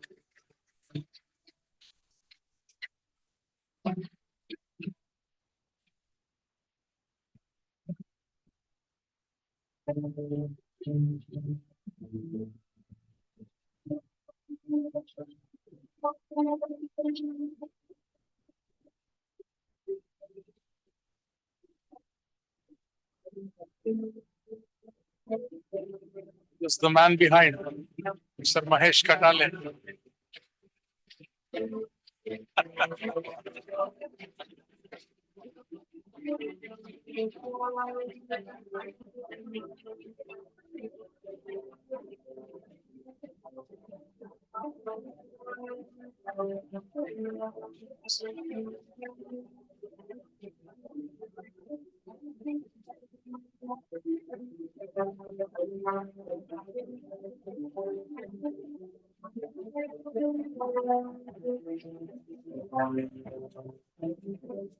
Can I request the Thai University team to join the dais for a group photo, please? All the student finalists of Thai University to join for a group photo on the dais. I request Mr. Madan Padaki again on the dais. Mr. Dr. Mahesh Rao, sir. Mahesh Katale, Shiv Shankar. Thai University finalists, all the teams on the dais for a group photo. A quick move. We are heading a very short of time.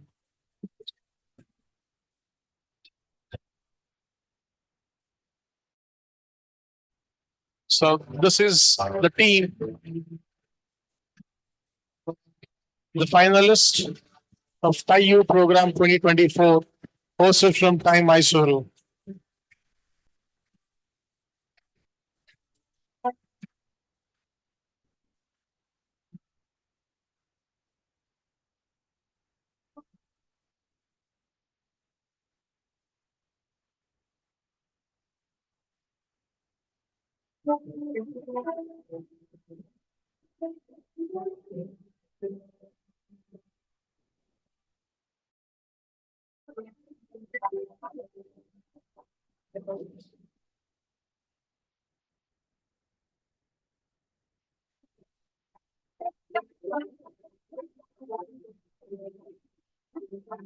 We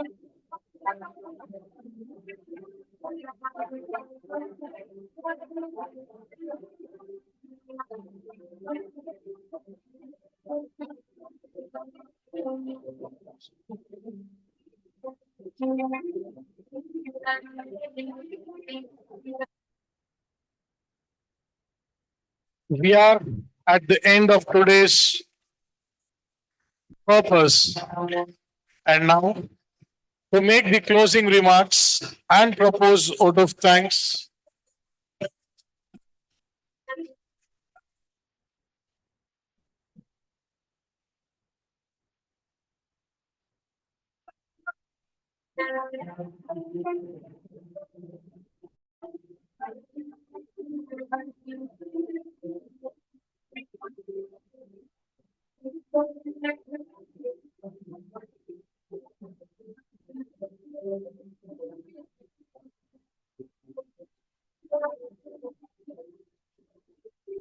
to make to make the closing remarks and propose vote of thanks, I invite Mr. Bhaskar Kalale, Board Member, Thai Mysuru, on the dais and do the needful. I request all the audience to get seated. We are at the end of event.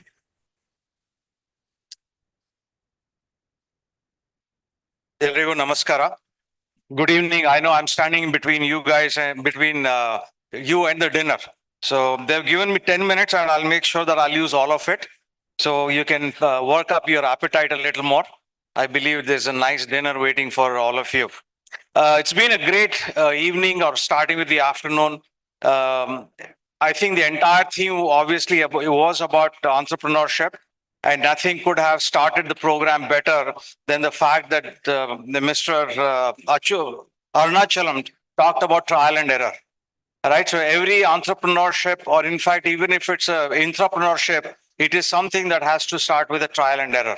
Unless you try, you never know whether it would work or not. That is the basis of all your entrepreneurial journey that you guys have to believe in, that you have to try and try and try till you succeed. If you don't try, you will never know whether you will succeed or not.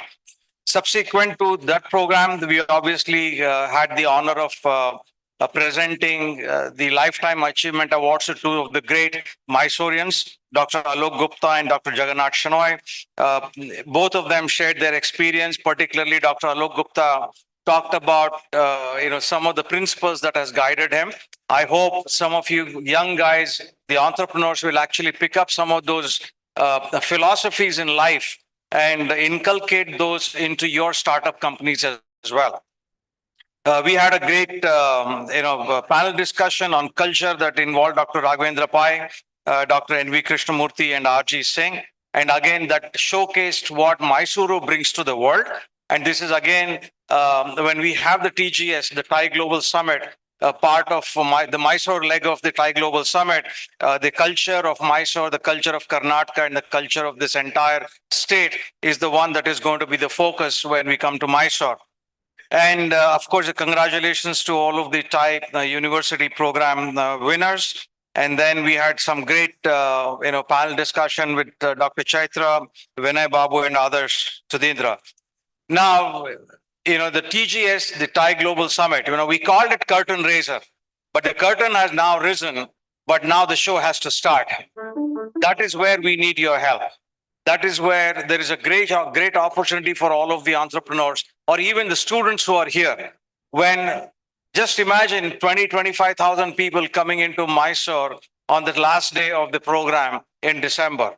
They need people who would actually be guiding them through the city of Mysore. They would be looking for ideas to say which places should I go to Mysore and to see and so on and so forth, or places to eat. I think it's a great opportunity, in my opinion, for students to intern or to maybe start looking at how they can be part of this, guiding the quote unquote the tourists or the delegates who come to visit Mysore. Last but not the least, a few other people, obviously this kind of a program would not have been possible without the help of all of the Thai members, particularly the student members and the associate members. On behalf of Thai board and the Thai organization here in Mysuru, I want to thank all of the sponsors who have been listed here. Without their help, we could not have managed to obviously pull off anything of this scale.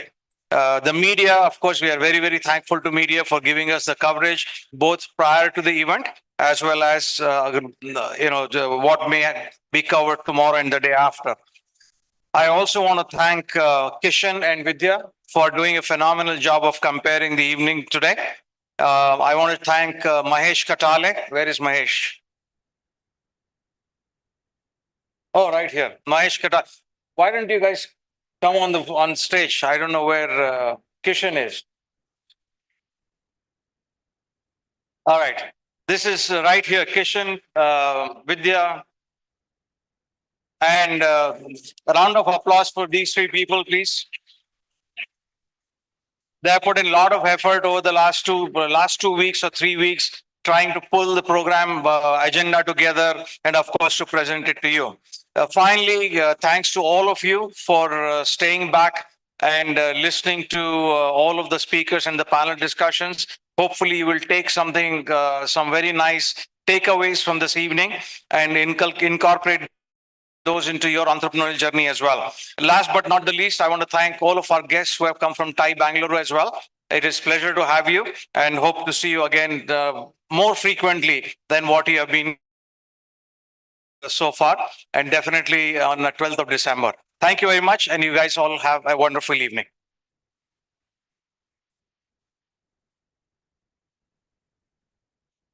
Thank you, Mr. Bhaskar Kalale. We are now heading towards a networking dinner. Hope you all had a very good time so far. Wish you all have a great networking dinner ahead.